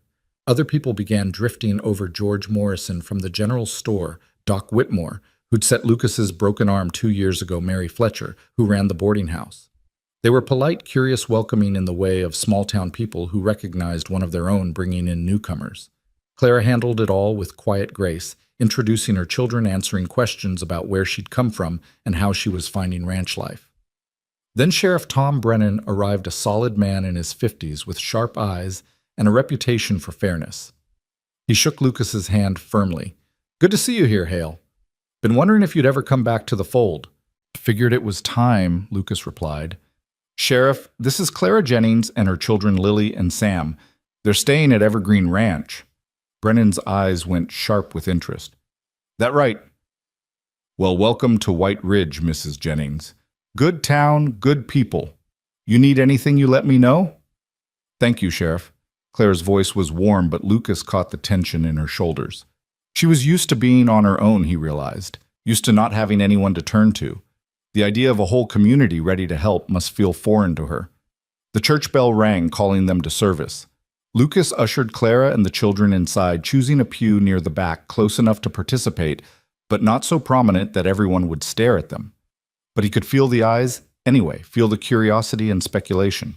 By tomorrow, the whole town would know that Lucas Hale had brought Clara Jennings to church, had sat beside her like a family, had let her children lean against him when they grew tired of sitting still. Let them talk, Lucas thought with sudden fierceness. Let them wonder. These people were under his protection now, and anyone who had a problem with that could take it up with him directly. Reverend Samuel Hayes was a good preacher, the kind who spoke with conviction but without fire and brimstone. Today his sermon was about new beginnings, about how God could take the broken pieces of lives and make something whole again. Lucas tried not to read too much into it, tried to tell himself it was just coincidence, but Sam kept glancing at him with wide, knowing eyes, as if the 5-year-old could see right through to Lucas's soul. When they stood to sing, Clara's voice rose beside him, clear and true, and Lucas found himself watching her instead of the hymnal. She sang with her whole heart, her face tilted up, her eyes closed, and Lucas was struck by how beautiful faith looked on her. He'd lost his own faith in Kansas, buried it with his family. But maybe it was possible to find it again through someone else's belief. After the service, people lingered outside in the sunshine, and Lucas found himself pulled into conversations he had avoided for years. Everyone wanted to know about Clara, about the children, about how ranch life was going. And through it all, Clara stood beside him, occasionally touching his arm, when she wanted to add something, smiling at him, when someone said something funny, treating him like a partner, like someone who mattered, like family. It was Margaret Chen who finally broached the subject Lucas had been avoiding. She pulled him aside while Clara was talking to Mary Fletcher about recipes, her expression thoughtful. "Lucas, have you given any thought to what we discussed about the children's schooling?" "Some." Lucas glanced over at Lily, who was shyly talking to another girl about her age. "I mentioned it to Clara. She's interested but nervous about the cost." "There is no cost. Public education is free, Lucas. You know that." Margaret studied him carefully. "Or is the real issue that you don't want them gone during the day?" Lucas felt heat creep up his neck. "That's not. I just think it should be Clara's decision." "Of course it should be. But Lucas, that little girl, needs friends her own age. She needs to learn and play and be a child instead of carrying the weight of her family's survival on her shoulders. Margaret's voice softened. You see it too, don't you? How serious she is, how watchful. That's a child who's had to grow up too fast. Lucas did see it. He saw it in the way Lily always checked on Sam before relaxing, the way she never asked for anything for herself, the way she watched adults for signs of anger or displeasure. She was 8 years old and already trained to make herself small and useful and invisible. I'll talk to Clara, Lucas promised. Make sure she understands that sending Lily to school isn't charity. It's just what children do. Margaret smiled and patted his arm. You're a good man, Lucas Hale, better than you give yourself credit for. She walked away and Lucas found himself thinking about what she'd said. Was he a good man? He'd spent 3 years hiding from the world, nursing his grief and anger, refusing to let anyone close. Clara had changed that in barely 2 weeks, had cracked open the shell he'd built around himself. But did that make him good or just less broken? Mr. Hale. Lily appeared at his elbow, her blue eyes serious. Can I ask you something? Of course. Lucas crouched down to her level, a habit he was developing with the children. Lily glanced around to make sure no one was listening, then leaned in close. That lady Miss Chen, she's the teacher, right? That's right. And she has a school where children go to learn. Lily's voice was carefully neutral, but Lucas heard the longing underneath. She does. A good school. Miss Chen's one of the smartest people I know. Lucas studied Lily's face. Would you like to go to school? Lily's eyes widened, then quickly shuddered. Mama can teach me. She's been teaching me to read and do sums. I don't need... That's not what I asked. Lucas kept his voice gentle. I asked if you'd like to go. If you'd like to learn with other children, make friends, have a real teacher. Would it cost money? Lily asked in a small voice. Because Mama doesn't have extra money for school. Lucas felt something crack in his chest. This child, this beautiful, bright little girl, was already calculating costs and sacrifices at 8 years old. School doesn't cost anything, Lily. It's free for all children. The only thing it would cost is time you'd be gone during the day from morning until afternoon. But you'd be learning and playing and being with other children your age. Lily bit her lip, clearly torn. But who would help Mama with the chores? And who would watch Sam? Your Mama and I would handle the chores. Sam is old enough to entertain himself for a few hours, and in another year he can start school too. Lucas touched Lily's shoulder lightly. Lily, being a child isn't selfish. You're allowed to want things for yourself. You're allowed to learn and play and just be 8 years old. Tears welled up in Lily's eyes, and she threw her arms around Lucas's neck in a sudden fierce hug. Thank you, she whispered against his collar. Thank you for being so nice to us. Lucas held her carefully, this skinny little girl who'd learned too young that the world was hard and uncertain. Over her shoulder, he saw Clara watching them, her hand pressed to her mouth, her eyes wet. Their gazes met, and Lucas saw understanding pass between them. They were both trying to give these children something better than survival. They were trying to give them a childhood. The ride home was quieter than the ride to town. Both children dozed in the back of the wagon, exhausted by the excitement and the unfamiliar experience of being around so many people. Clara sat beside Lucas on the bench, close enough that their shoulders occasionally brushed when the wagon hit a rut. Margaret Chen spoke to me about Lily attending school. Clara said finally, her voice soft so as not to wake the children. She said you'd already discussed it. I mentioned it. The decision is yours. Lucas kept his eyes on the road. But Lily wants to go. She's trying not to show it because she's worried about you and about money, but she wants it. Clara was quiet for a long moment. I've been teaching her myself. I thought it was enough. It probably is. But Margaret's right. Lily needs to be around other children. She needs to remember how to be a child instead of a little adult. Lucas glanced at Clara. And before you argue that you can't afford it, school is free. The only cost is that you'd have Sam to yourself during the day, which might actually be harder than having both of them. Clara laughed softly. Sam without Lily to moderate him is indeed a handful. She sobered quickly. Lucas, you've given us so much already. A home safety work now, church and school. I don't know how to repay you. You're not supposed to repay me. That's not how this works. Lucas felt frustration building, though he wasn't entirely sure what he was frustrated about. Clara, you work hard. You've earned everything you have. Stop acting like you're taking charity. Then what am I taking? Claire's voice was sharp, suddenly emotion breaking through her usual calm. You give and give and give, and you act like it's nothing, like you're not turning your entire life upside down for 3 strangers who showed up on your doorstep. But it's not nothing, Lucas. It matters. It means everything. And I don't understand why you're doing it. The wagon rolled to a stop, and Lucas realized they'd reached the ranch without him noticing. He set the brake with more force than necessary, his jaw tight. Behind them, the children still slept undisturbed. You want to know why?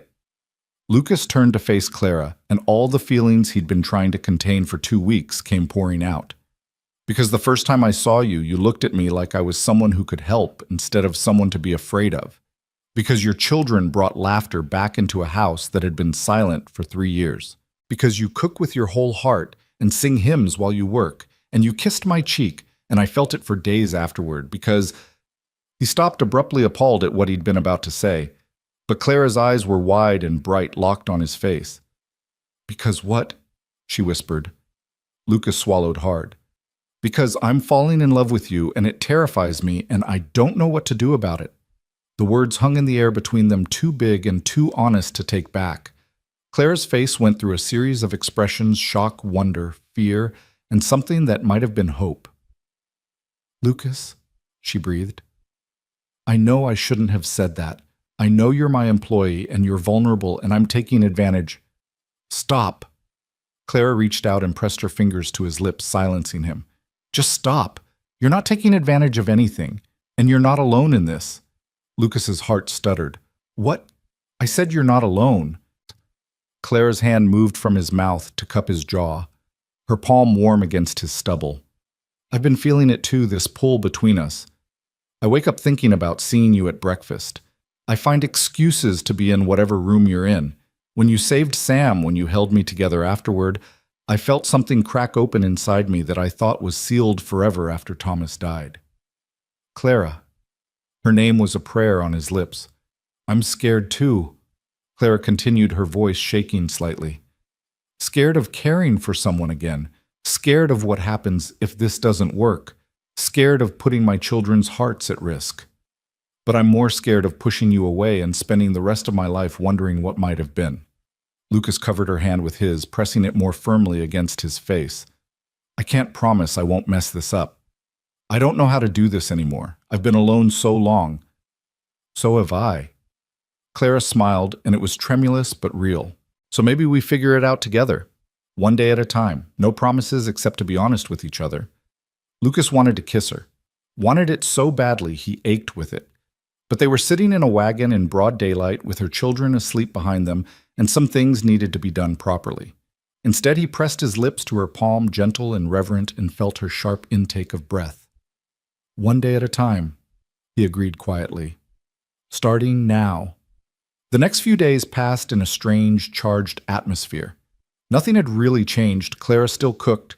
Lucas still worked the ranch, the children still played and helped with chores. But everything felt different.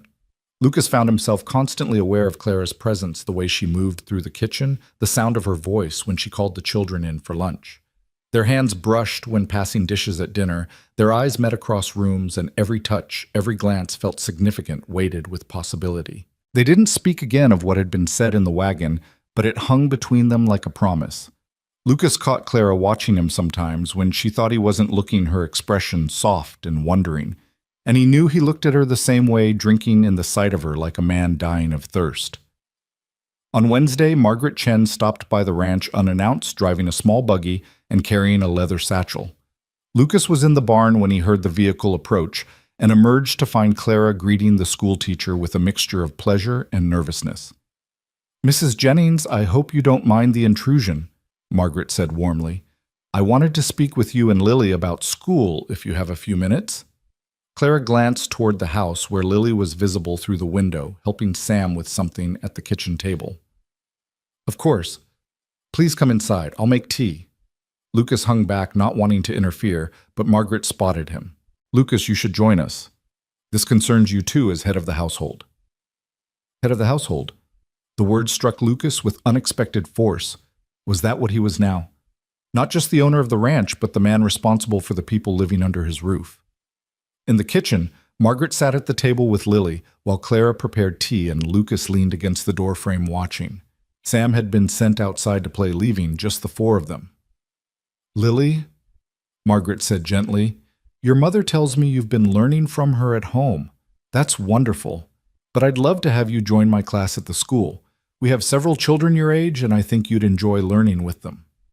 Lily glanced at her mother, then at Lucas seeking permission. Clara nodded encouragingly. I'd like that, Miss Chen, Lily said quietly. But I don't want to be a burden. A burden, sweetheart, you'd be doing me a favor. Smart students make teaching a joy. Margaret pulled a slate and chalk from her satchel. Tell me, can you read this? She wrote a simple sentence on the slate and turned it toward Lily. The girl's face brightened as she read aloud, "The quick brown fox jumps over the lazy dog." Perfect. And can you do this sum? Margaret wrote 47 plus 36 sixtieths on the slate. Lily frowned in concentration, her lips moving as she worked it out. 83. Excellent, Margaret beamed at Clara. Mrs. Jennings, you've done a wonderful job teaching her. Lily's reading and arithmetic are right where they should be for her age, if not a bit ahead. Pride bloomed on Clara's face, and Lucas felt warmth spread through his chest. Clara had taught her daughter well, despite everything they'd been through, despite traveling and grief and hardship. She was a good mother, the kind who put her children's needs above her own comfort. So she can attend? Clara asked hopefully. I'd be delighted to have her. Classes run Monday through Friday from 8 in the morning until 3 in the afternoon. She'd need a lunch pail, some basic supplies. I can provide the books and slates. Margaret turned to Lily. How does that sound? Wonderful, Lily breathed, then caught herself. I mean, yes, please, Miss Chen, thank you. After Margaret left with promises to see Lily on Monday, the house erupted in excitement. Lily actually giggled, a sound Lucas had never heard from her before, and spun around the kitchen describing all the things she might learn. Even Sam got caught up in it, declaring that he couldn't wait until he was old enough for school too. That evening, after the children had been put to bed, still chattering about school, Lucas and Clara sat together on the porch in the gathering dusk. It had become their routine over the past few days, these quiet moments after the work was done, and the children were settled when they could simply exist in each other's presence. Thank you, Clara said softly, for pushing me to let Lily go to school, for understanding that she needs more than I can give her on my own. You give her plenty, Lucas replied. You give her everything, but kids need other kids. They need the world beyond their parents. He paused, then added, My sister Sarah was like Lily, serious, watchful, always trying to take care of everyone. My mother used to worry that she didn't know how to just be a child. I wish, his voice caught, I wish she'd had more time, more chances to just be young and silly and carefree. Clara's hand found his in the darkness, her fingers lacing through his. Tell me about her, about your family. Lucas had never talked about Kansas, not to anyone. But sitting there with Clara's hand in his and the stars coming out overhead, he found the words came easier than he'd expected. He told her about his father, a man who'd believed in hard work and honest dealing. About his mother who'd sung in the kitchen and grown herbs in a window box and could make a meal out of nothing. About Sarah who'd been 13 and full of dreams about becoming a teacher, who'd collected wildflowers and read books by candlelight and looked up to her big brother like he hung the moon. They died in a raid, Lucas said, finally his voice rough. Outlaws looking for money for anything they could steal. My father tried to fight them off. I was in town getting supplies. By the time I got home, he stopped, unable to continue. Oh, Lucas. Clara's voice was thick with tears. I'm so sorry. I should have been there. Should have protected them. Instead, I was in town buying flour and nails and things that didn't matter while my family was... Lucas's throat closed up. Clara squeezed his hand hard. It wasn't your fault. You couldn't have known. Doesn't matter. They're still dead, and I'm still here. Lucas looked at Clara, and in the dim light he could see tears on her cheeks. After that I came to Montana, Started over. Told myself I'd never care about anyone again because the risk was too high. And then you showed up with your children and your determination, and all my walls started crumbling. Maybe walls aren't meant to last forever, Clara said softly. Maybe they're just temporary shelter until we're strong enough to face the world again. Lucas pulled her closer until her head rested on his shoulder and he could breathe in the scent of her hair soap and sunshine and something uniquely Clara. They sat like that as full darkness fell, holding on to each other, two wounded people finding comfort in shared grief and fragile new hope. "I'm glad I found you," Clara whispered eventually. "Glad I answered that ad. Even if I was terrified, even if I had no idea what I was doing, I'm glad." "So am I," Lucas admitted. "More than I can say." They stayed on the porch until the night grew cold, reluctant to break the spell of intimacy and honesty. When they finally went inside, Lucas walked Clara to her bedroom door, like a proper gentleman, though every instinct screamed at him to pull her close and kiss her properly. "Good night, Clara," he said, his voice rougher than usual. "Good night, Lucas." Clara touched his face briefly, her fingertips tracing the line of his jaw. Sweet dreams. Lucas dreamed that night of Kansas, as he often did. But this time, instead of arriving home to find smoke and death, he dreamed of sitting on a porch with Clara, while Sarah and Lily played nearby, their laughter mixing with the prairie wind. It was impossible this dream, Sarah was gone, would always be gone. But for a few precious hours of sleep, Lucas let himself imagine a world where the past and present could coexist, where grief didn't have to mean the end of joy. He woke to the smell of coffee and the sound of children's voices. And for the first time in 3 years, the ache in his chest felt like something other than pure loss. It still hurt, probably always would. But mixed in with the pain was something else now.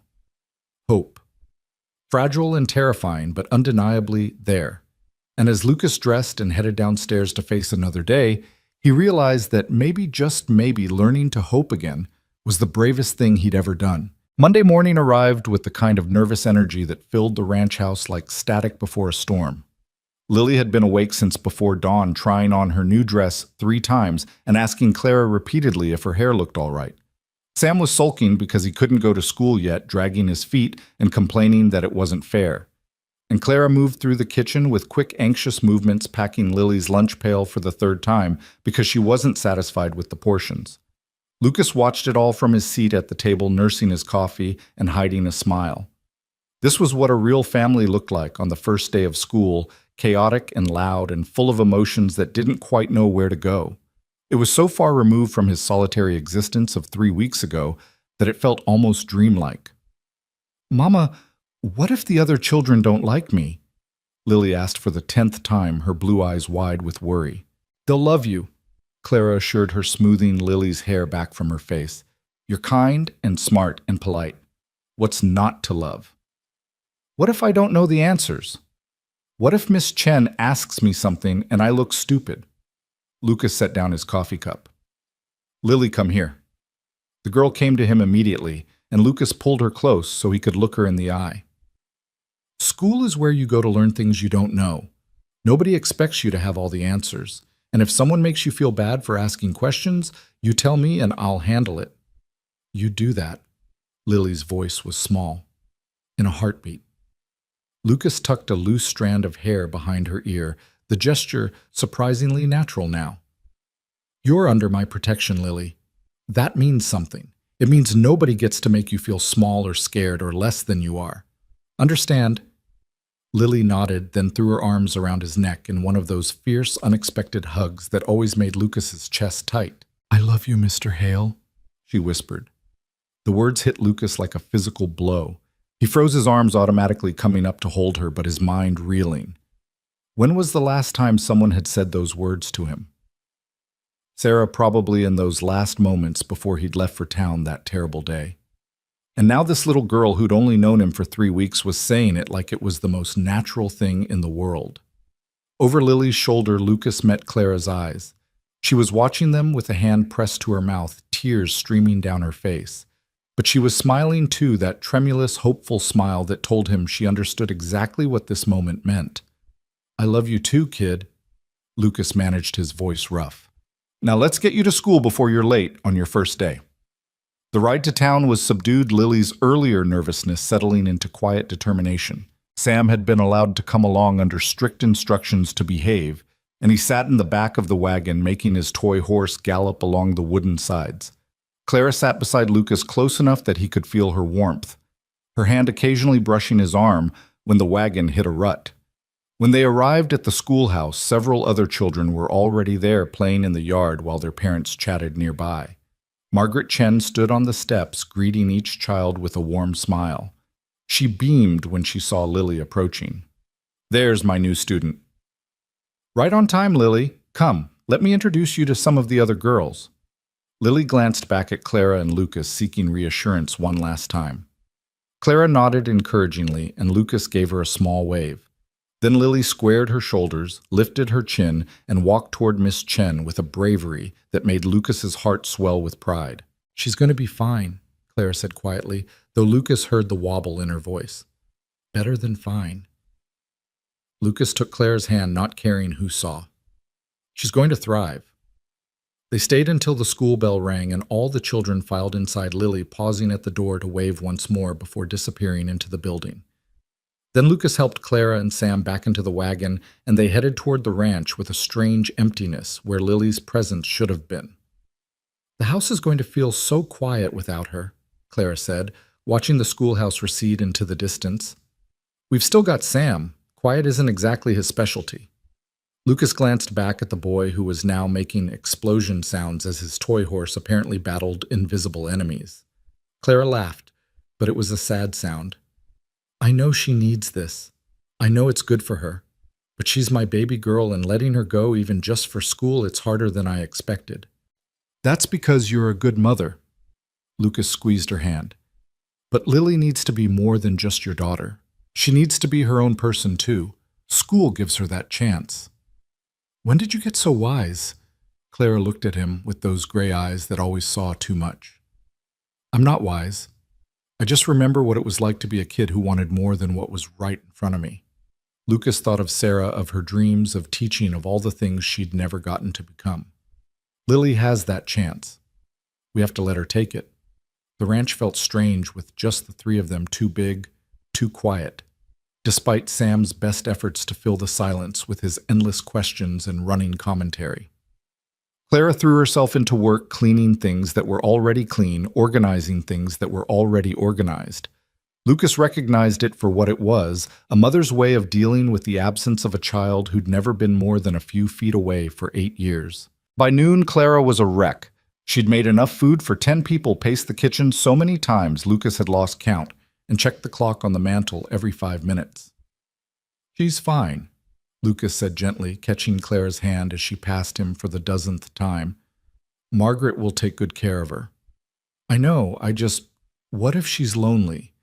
What if the other children are mean? What if—" Lucas pulled Clara into his arms, cutting off the spiral of worry with the solid warmth of his embrace. She resisted for half a second, then melted against him, her face pressed to his chest, her hands clutching his shirt. "She's fine," Lucas repeated, stroking Clara's hair.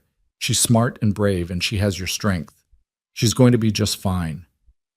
Clara's shoulders shook with silent sobs, all the fear and worry and love pouring out in a way she'd probably been holding back all morning. Lucas just held her, letting her cry, offering the comfort of his presence and his certainty that Lily would be all right. "I'm sorry," Clara said, eventually pulling back and wiping her eyes. "I'm being ridiculous." "You're being a mother. There's nothing ridiculous about it." Lucas cupped her face in his hands, his thumbs brushing away her tears. "Clara, Whatever he'd been about to say was cut off by Sam's voice from the doorway. "Are you two going to kiss?" They sprang apart like guilty teenagers. Clara's face flushed scarlet, and Lucas felt heat creep up his neck. Sam stood there with his toy horse looking between them with the two knowing eyes of a child who'd noticed more than adults gave him credit for. We weren't," Lucas stammered. "Papa used to hold Mama like that," Sam said matter-of-factly. "And then he'd kiss her. So I thought maybe you were going to kiss her too." Clara made a strangled sound that might have been a laugh or a sob. Lucas cleared his throat completely out of his depth. "Sam, that's not, your mother and I. It's okay if you want to kiss her." Sam continued, apparently unbothered by the adult's discomfort. Mama likes you. She smiles different when you're around, and you make her laugh. Papa used to make her laugh too before he got sick. Out of the mouths of babes, Lucas thought simultaneously mortified and oddly touched by Sam's observation. He glanced at Clara, who was staring at her son with a mixture of embarrassment and wonder. Sam, Clara said gently, why don't you go play outside for a bit? Mr. Hale and I need to talk. About kissing? Sam asked innocently. Out! Clara pointed to the door, fighting a smile.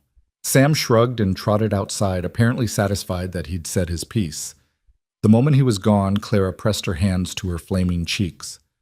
I am so sorry. He's 5, he doesn't understand. He understands more than we think, Lucas interrupted. And he's not wrong. Clara's hands dropped. About what? About this. About us. Lucas took a step toward her, his heart hammering. Clara, I've been trying to be proper, trying to give you space and time and not rush things. But Sam's right. I do want to kiss you. I've wanted to kiss you since that day in the wagon when you told me you were falling for me too, and I'm tired of pretending that what's between us is just employer and employee. Clara's eyes were wide, her breath coming faster. Lucas, I know it's fast. I know we've only known each other 3 weeks. I know there are 100 reasons to be cautious and sensible and slow. Lucas closed the distance between them until he could see the flecks of silver in her gray eyes. But I'm done being cautious. I'm done being alone. And I'm done pretending I don't love you. You love me. Clara's voice was barely a whisper. I love you, Lucas confirmed, and saying it out loud felt like breaking chains he'd been wearing for 3 years. I love your strength and your kindness and the way you sing while you cook. I love how fiercely you protect your children and how you see the best in people even when they don't deserve it. I love that you walked into my life when I wasn't looking for anyone and made me remember what it felt like to be alive. He paused, suddenly uncertain. If that's too much, if you need more time. Clara kissed him. It wasn't gentle or tentative. It was fierce and desperate and full of 3 weeks of building tension and 2 years of grief and a lifetime of hope. Her hands fisted in his shirt, pulling him closer, and Lucas wrapped his arms around her waist, lifting her slightly off her feet as he kissed her back with everything he had. She tasted like coffee and tears and home, and Lucas felt something in his chest crack wide open, not breaking, but blooming. This was what he'd been missing, what he'd thought was gone forever. Connection. Love. The promise of a future that held more than just survival. When they finally broke apart, both breathing hard, Clara laughed a bright, joyous sound that made Lucas want to kiss her all over again. I love you too, she said, her hands framing his face. I've been trying to be sensible about this, but I love you, Lucas Hale. I love your gruff kindness and your protective streak, and the way you look at my children like they're precious. I love that you saved us not just from drowning or poverty, but from a life without hope. Lucas rested his forehead against hers, savoring the moment. So, what do we do now? Now. Clara smiled against his lips. Now we figure out how to build a life together, one day at a time, like we said. They stood there in the kitchen holding each other until Sam's voice floated through the window. Are you done kissing yet? I'm hungry. Clara laughed and pulled away. Her cheeks flushed and her eyes bright with happiness. I should feed your son. Our son, Lucas corrected gently. If you'll have me Clara Jennings. If you'll let me be a father to Lily and Sam, a husband to you. If you'll let me love you properly. Clara's eyes filled with tears again, but these were happy tears. Are you asking me to marry you, Lucas Hale? I'm asking you to think about it, Lucas said carefully. I'm asking you to consider a future where this ranch is truly our home, where your children are truly our children, where we face whatever comes together. He paused, then added with a crooked smile, but if you want me to do it properly, get down on one knee and everything I can do that too. Don't you dare, Clara laughed. I've already said yes in my heart. The rest is just formality. They sealed it with another kiss, softer this time, but no less significant. And when they finally went outside to feed Sam lunch, Lucas felt lighter than he had in years. The future suddenly seemed full of possibility instead of empty repetition. Clara had the children, had a family again. The afternoon passed in a haze of quiet happiness. Clara hummed as she worked, occasionally catching Lucas's eye and blushing. Sam played contentedly, seemingly satisfied that the adults had sorted themselves out. And Lucas found himself constantly aware of Clara's presence, drawn to her like a compass to true north. When it was time to collect Lily from school, they all went together, Lucas and Clara sitting close on the wagon bench, Sam bouncing in the back with excitement to see his sister. Other parents were already gathering outside the schoolhouse when they arrived, and Lucas noticed the speculative looks being cast their way. Let them look, he thought. Let them see that Lucas Hale had found something worth caring about again. Lily burst out of the school with a huge smile, running toward them with her lunch pail swinging. "Mama, Mr. Hale, I made a friend. Her name is Emma, and she sits next to me, and Miss Chen said I'm good at reading, and we learned about geography, and—" She launched into a breathless account of her day, barely pausing for air. Clara scooped her up, despite Lily being almost too big for it, holding her close and laughing at the torrent of words. Lucas watched them with a warmth in his chest that felt suspiciously like complete contentment. "Sounds like someone had a good day, Essa," he observed. "The best day," Lily confirmed. Then she noticed how close Lucas and Clara were standing, how Lucas's hand rested on Clara's back. Her eyes went wide. "Did something happen?" "We'll talk about it at home," Clara said, but she was smiling so broadly that Lily knew immediately something good had happened. The ride back to the ranch was filled with Lily's chatter about school, but underneath it ran a current of excitement and anticipation. Even Sam seemed to sense that something significant had shifted, watching the adults with knowing eyes. That evening, after dinner, Clara gathered the children in the main room while Lucas built up the fire. The sun was setting outside, painting the prairie gold and crimson, and the house felt warm and safe, and full of the kind of peace Lucas had thought was lost to him forever. "Children," Clara began, her voice gentle but serious. "Mr. Hale and I need to talk to you about something important." Lily's eyes went wide, and Lucas saw fear flash across her face. The fear of a child who'd lost one home already, and was terrified of losing another. He moved quickly to sit beside her, taking her small hand in his. "It's good news," he assured her. "The best news, actually." Clara sat on Lily's other side, with Sam climbing into her lap. "Mr. Hale and we've decided that we'd like to be a family, a real family." "You mean get married?" Lily asked, her voice small and hopeful. "Eventually, yes," Clara confirmed. "If that's all right with both of you. We wanted to make sure you were comfortable with the idea before we made any decisions." "Would Mr. Hale be our new papa?" Sam asked, turning to look at Lucas with those wide, innocent eyes. Lucas felt his throat tighten. "I'd like to be if you'll have me. I know I can never replace your father, I wouldn't try to. But I'd like to be someone you can count on, someone who loves you and takes care of you. Someone who—" He stopped, overwhelmed by emotion. "Someone who's already doing all of that," Lily said softly. She looked at Lucas with tears in her eyes. "You already are like a papa to us, Mr. Hale. You saved Sam. You took care of Mama when she was sick. You bought me ribbons and sent me to school. You love us. I can feel it." I do love you," Lucas managed, pulling Lily close. "Both of you, so much it scares me sometimes." Sam wriggled out of Clara's lap and threw himself at Lucas, wrapping his small arms around Lucas's neck. "Can I call you Papa?" Lucas looked at Clara, seeking permission. She nodded, tears streaming down her face, and Lucas felt his own eyes burn. "Yes," he said roughly. "Yes, you can call me Papa." "Papa." Sam tested the word, then grinned. "Papa, Papa, Papa, I have a Papa again." Lily joined the embrace, and then Clara was there too, and Lucas found himself at the center of a tangle of arms and tears and laughter. This was his family now, this widow with gray eyes and her two brave children. They'd come to him looking for work and safety, and somehow they'd saved him instead. The next few weeks passed in a blur of happiness and adjustment. Lily thrived at school, making friends and coming home each day with new stories and discoveries. Sam continued his endless questions and explorations, though he was careful never to go near the creek alone. Clara and Lucas grew more comfortable with their new relationship, stealing kisses in the kitchen and holding hands on the porch in the evenings. They were building something real and lasting, brick by careful brick. It was a Thursday afternoon in early June, Exactly 1 month since Clara had answered Lucas's ad, when Sheriff Brennan arrived at the ranch with news that would test everything they'd built. Lucas was in the barn when he heard the horse approaching. He stepped outside to find Brennan dismounting, his expression grim. "Sheriff." Lucas greeted him immediately, on alert. "What brings you out here?" "Need to talk to you, Lucas, privately if possible." Lucas's gut tightened. He called to Clara that he'd be back soon, then walked with Brennan toward the pasture out of earshot of the house. "There's trouble coming," Brennan said without preamble.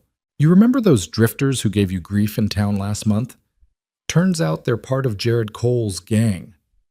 The name hit Lucas like a fist to the gut. Jared Cole, the outlaw who'd led the raid on his family's farm in Kansas. The man responsible for his parents' and sister's deaths.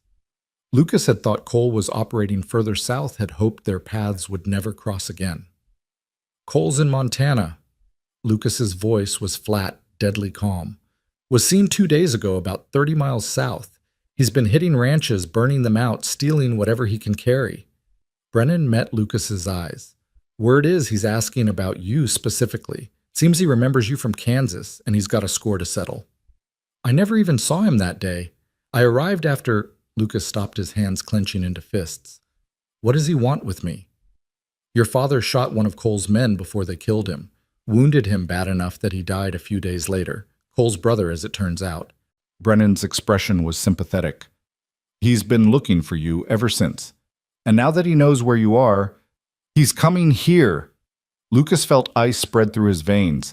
"He's coming for me and Clara, and the children are in the crossfire. That's why I'm here.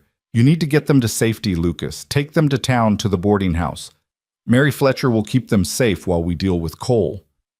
Every instinct screamed at Lucas to do exactly that, to pack up Clara and the children and get them as far from danger as possible. But he also knew Cole. The man was vicious and patient, and he wouldn't stop just because his target had fled temporarily. He'd wait. He'd watch. And eventually he'd strike when they least expected it. "How many men does he have?" Lucas asked. 6, maybe 7. All of them hardened killers. Brennan shook his head. "Lucas, I know what you're thinking, but you can't face them alone. Let me gather the ranchers, form a proper defense." "There's no time for that, and you know it. If Cole's 30 miles south, he could be here by tomorrow." Lucas looked back at the house, at the home he'd built, at the family that had made it worth living in again. "I won't run from him, Tom. I won't give him the satisfaction, and I won't let him burn another family's home to the ground.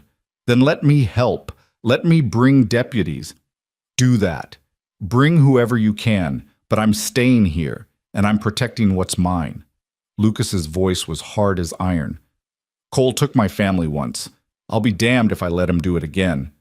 Brennan studied him for a long moment, then nodded slowly. "I'll round up what men I can and be back by dawn. But Lucas, if he comes before then, I'll handle it." Lucas extended his hand and Brennan shook it firmly. After the sheriff left, Lucas stood in the yard for a long moment, warring with himself. He should send Clara away, should insist she take the children to town where they'd be safe from whatever was coming. But Clara deserved to know what she was facing. She deserved the truth and the choice of whether to stay or go. He found her in the kitchen preparing dinner, humming one of her hymns. The sight of her so peaceful, so unaware of the danger heading their way, made Lucas's chest constrict. He never wanted to be the one who brought fear back into her life, but he owed her honesty. "Clara, we need to talk." She must have heard something in his voice, because she set down her knife immediately and turned to face him, her expression shifting to concern. "What's wrong?" Lucas told her everything about Kansas, about Jared Cole, about the raid that had killed his family and the outlaw's vendetta. He told her that Cole was coming, that there would be violence, that she and the children needed to be safe. And through it all, Clara listened with that quiet intensity that was so distinctly hers, her gray eyes never leaving his face.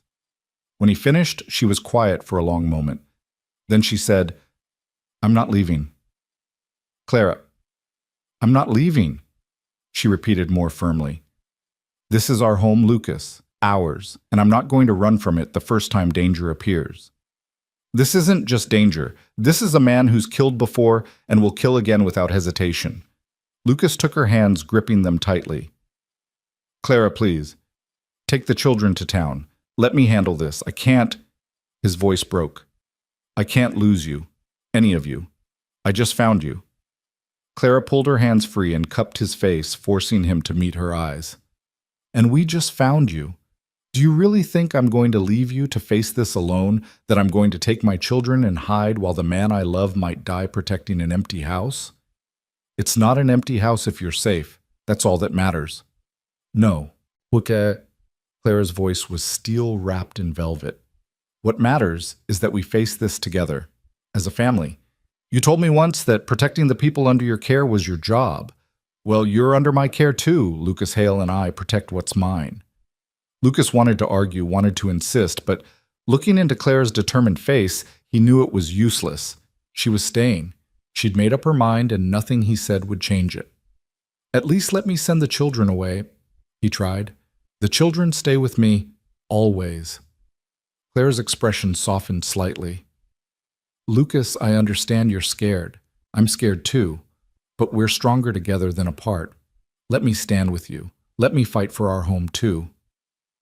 In the end, Lucas agreed to a compromise. He sent Lily to town with a neighbor who was heading that way, telling her it was to stay with Emma for a few days. Lily had been disappointed, but hadn't argued. Sam, however, refused to leave his mother clinging to her skirts with a determination that rivaled Clara's own. So Sam stayed, and Lucas made peace with the fact that his family, the family he'd just found, was going to be in danger because of his past. That night, Lucas didn't sleep. He sat on the porch with his rifle across his knees, watching the darkness, listening for hoofbeats. Clara had wanted to stay up with him, but he'd convinced her to rest while she could.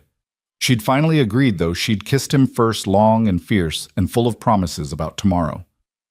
Dawn broke clear and cool, and with it came Sheriff Brennan and 4 other men, local ranchers who knew Lucas and were willing to stand with him.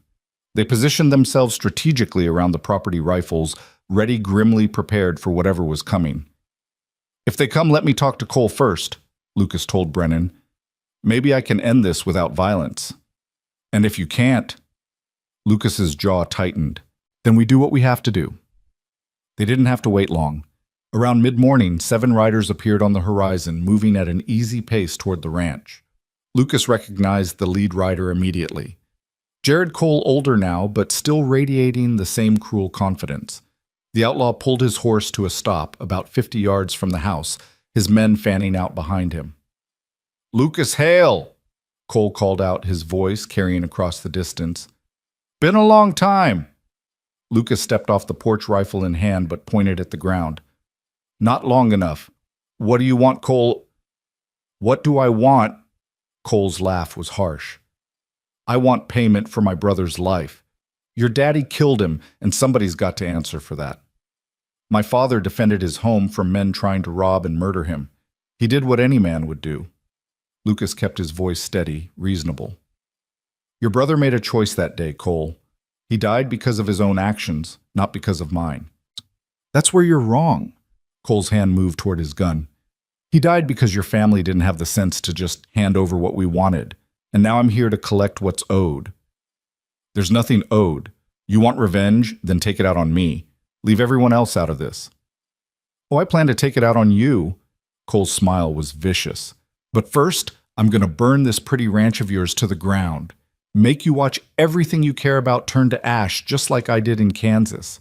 Then..." The front door opened and Clara stepped out onto the porch. Lucas's heart stopped. What was she doing? He told her to stay inside to keep Sam hidden, to stay safe.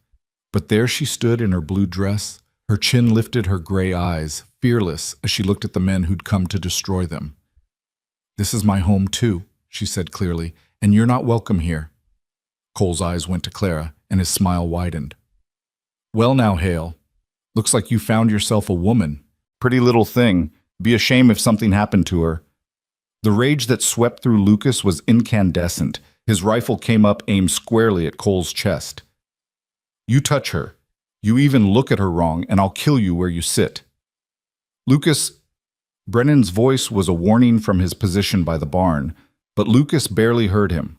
All his focus was on Cole, on the threat to Clara, on the memories of Kansas flooding back his mother's burned body. Sarah's unseeing eyes, the smell of smoke and death. "Not this time," Lucas said, his voice deadly quiet. "You took my family once, Cole. You don't get to do it again."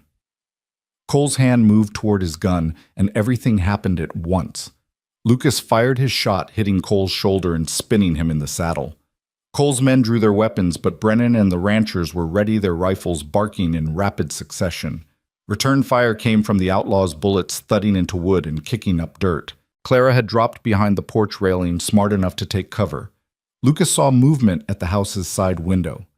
Sam's terrified face watching the violence unfold. Fear and fury warred in Lucas's chest as he worked the rifle's action, firing again at the outlaws who were scattering for cover. One of Cole's men fell from his saddle, hit by Brennan's shot. Another wheeled his horse around and fled, apparently deciding the fight wasn't worth his life. But Cole and the remaining 4 were returning fire, pinned down but dangerous. "Give it up, Cole!" Brennan shouted. "You're outnumbered and outgunned!" Cole's response was another volley of bullets. One caught the porch post near Clara's head, and Lucas saw her flinch. Something in him snapped. He vaulted over the porch railing and sprinted toward the barn, drawing fire away from Clara, giving Brennan and the others a chance to advance. Bullets whined past his head, one so close he felt the heat of it. Lucas dove behind a water trough, his heart hammering, and returned fire. Another outlaw went down, this one not getting back up. The odds were shifting in their favor. Then he heard Clara scream. Lucas's blood turned to ice. He looked toward the house and saw one of Cole's men had circled around, had gotten onto the porch, was grabbing for Clara. She fought like a wildcat, kicking and clawing, but the outlaw was bigger and stronger. Lucas didn't think. He ran toward the house rifle, forgotten his only thought to get to Clara before a gunshot rang out shockingly loud. The outlaw on the porch staggered backward, a red stain blooming on his chest. He fell, and behind him stood Clara with Lucas's old Navy Colt in her shaking hands, smoke curling from the barrel. "Nobody touches my family," she said, her voice trembling but fierce. Lucas reached the porch in time to catch Clara as her knees buckled. She'd never fired a gun before, he knew, but she'd done it to protect herself, to protect their home. She'd done what needed doing. "You're all right," he told her, holding her tight. "You're safe. I've got you." The remaining outlaws, seeing their numbers dwindling and their leader wounded, made a break for it. Brennan and his men pursued, but Lucas let them go. His only concern was Clara, who was shaking in his arms, and Sam, who came bursting out of the house to throw himself at his mother. Mama, you shot that bad man." "I had to, baby. I had to keep us safe." Clara's voice was thick with tears and shock. Lucas held them both, his heart still racing, his mind trying to process how close they'd come to losing everything. But they hadn't lost. They'd fought, and they'd won, together. Sheriff Brennan returned an hour later with Cole in custody, the outlaw's wounded shoulder roughly bandaged. 2 of Cole's men were dead, 3 had escaped, and 1 was being held with Cole. It was over.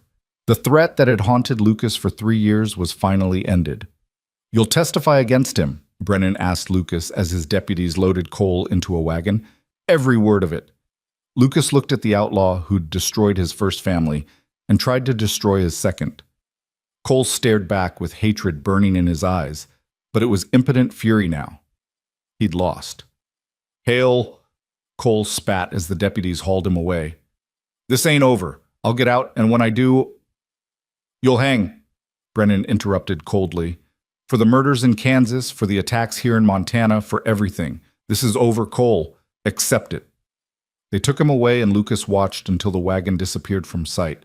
Then he turned back to the house, to where Clara stood on the porch with Sam, and felt the last of the weight he'd been carrying for 3 years finally lift from his shoulders. That evening, after Brennan and the ranchers had left and Lucas had ridden to town to bring Lily safely home, the family gathered in the main room. Lucas had built up the fire despite the warm June evening, needing the comfort of light and warmth after the violence of the day. "Are the bad men really gone?"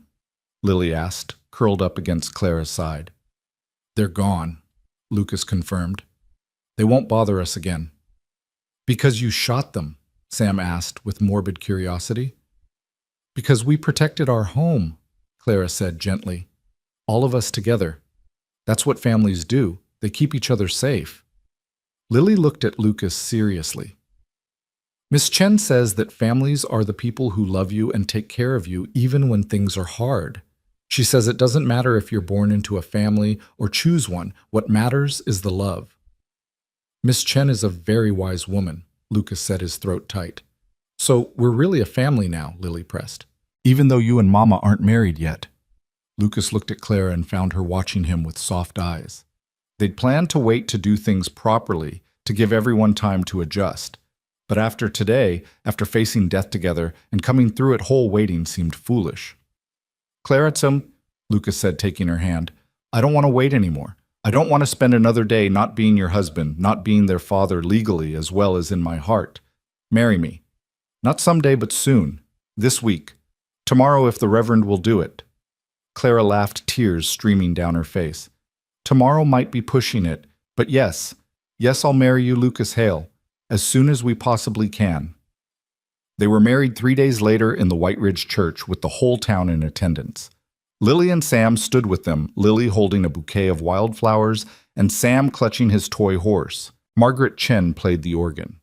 Sheriff Brennan gave Clara away since she had no family, and Reverend Hayes spoke about second chances and the redemptive power of love. When Lucas kissed his bride for the first time as her husband, the church erupted in applause.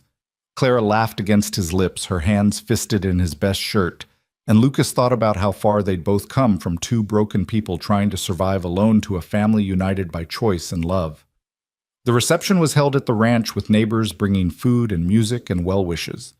Children ran through the grass, including Lily and Sam, who seemed to have adopted half the town as extended family. Clara moved through the crowd with grace, her hand frequently finding Lucas's, as if she needed the reassurance that this was real. As the sun set and the party began to wind down, Lucas found Clara standing on the porch, watching the golden light paint the prairie. He wrapped his arms around her from behind, and she leaned back against his chest with a contented sigh. "Happy Mrs. Hale?" he asked. "Happier than I ever thought possible," Clara replied. "When I answered your ad that day, I was just looking for work, for survival. I never imagined—" her voice caught. "I never imagined finding home." "Neither did I." Lucas pressed a kiss to her temple. "I posted for a ranch cook at noon, and a lonely widow with children answered. Best decision I never knew I was making." Clara turned in his arms to face him. "Do you believe in fate now? In providence?" Lucas thought about it, about the timing of Clara's arrival, about Sam's near drowning, and how it had brought them together, about Cole appearing just when Lucas had finally found something worth fighting for, something worth living for. "I don't know about fate," he said honestly, "but I believe in love. I believe in family. I believe that sometimes, if we're very lucky, we get a second chance at happiness." He cupped Clara's face in his hands. "I believe in you, in us, in the family we're building together." "That's enough," Clara said softly. "That's more than enough." Inside the house, they could hear Lily teaching Sam a song she'd learned at school, their voices young and joyful. Outside, the prairie stretched endlessly under a darkening sky full of promise and possibility. And in Lucas's arms, Clara Hale, no longer a lonely widow, but a beloved wife, smiled up at him with eyes full of hope. They'd both lost so much. They'd both survived grief and hardship and pain. But standing there on the porch of Evergreen Ranch with his wife in his arms and his children's laughter filling the house, Lucas finally understood what his father had tried to teach him so long ago. Life wasn't about avoiding pain or protecting yourself from loss. It was about having the courage to love anyway, to build anyway, to hope anyway. It was about finding your people and holding on to them with everything you had, even when the world tried to tear you apart. Lucas Hale had posted for a ranch cook at noon on a Thursday in May. Clara Jennings had answered, bringing her children and her strength and her heart. And together, they'd found something neither had been looking for, but both desperately needed. They'd found home.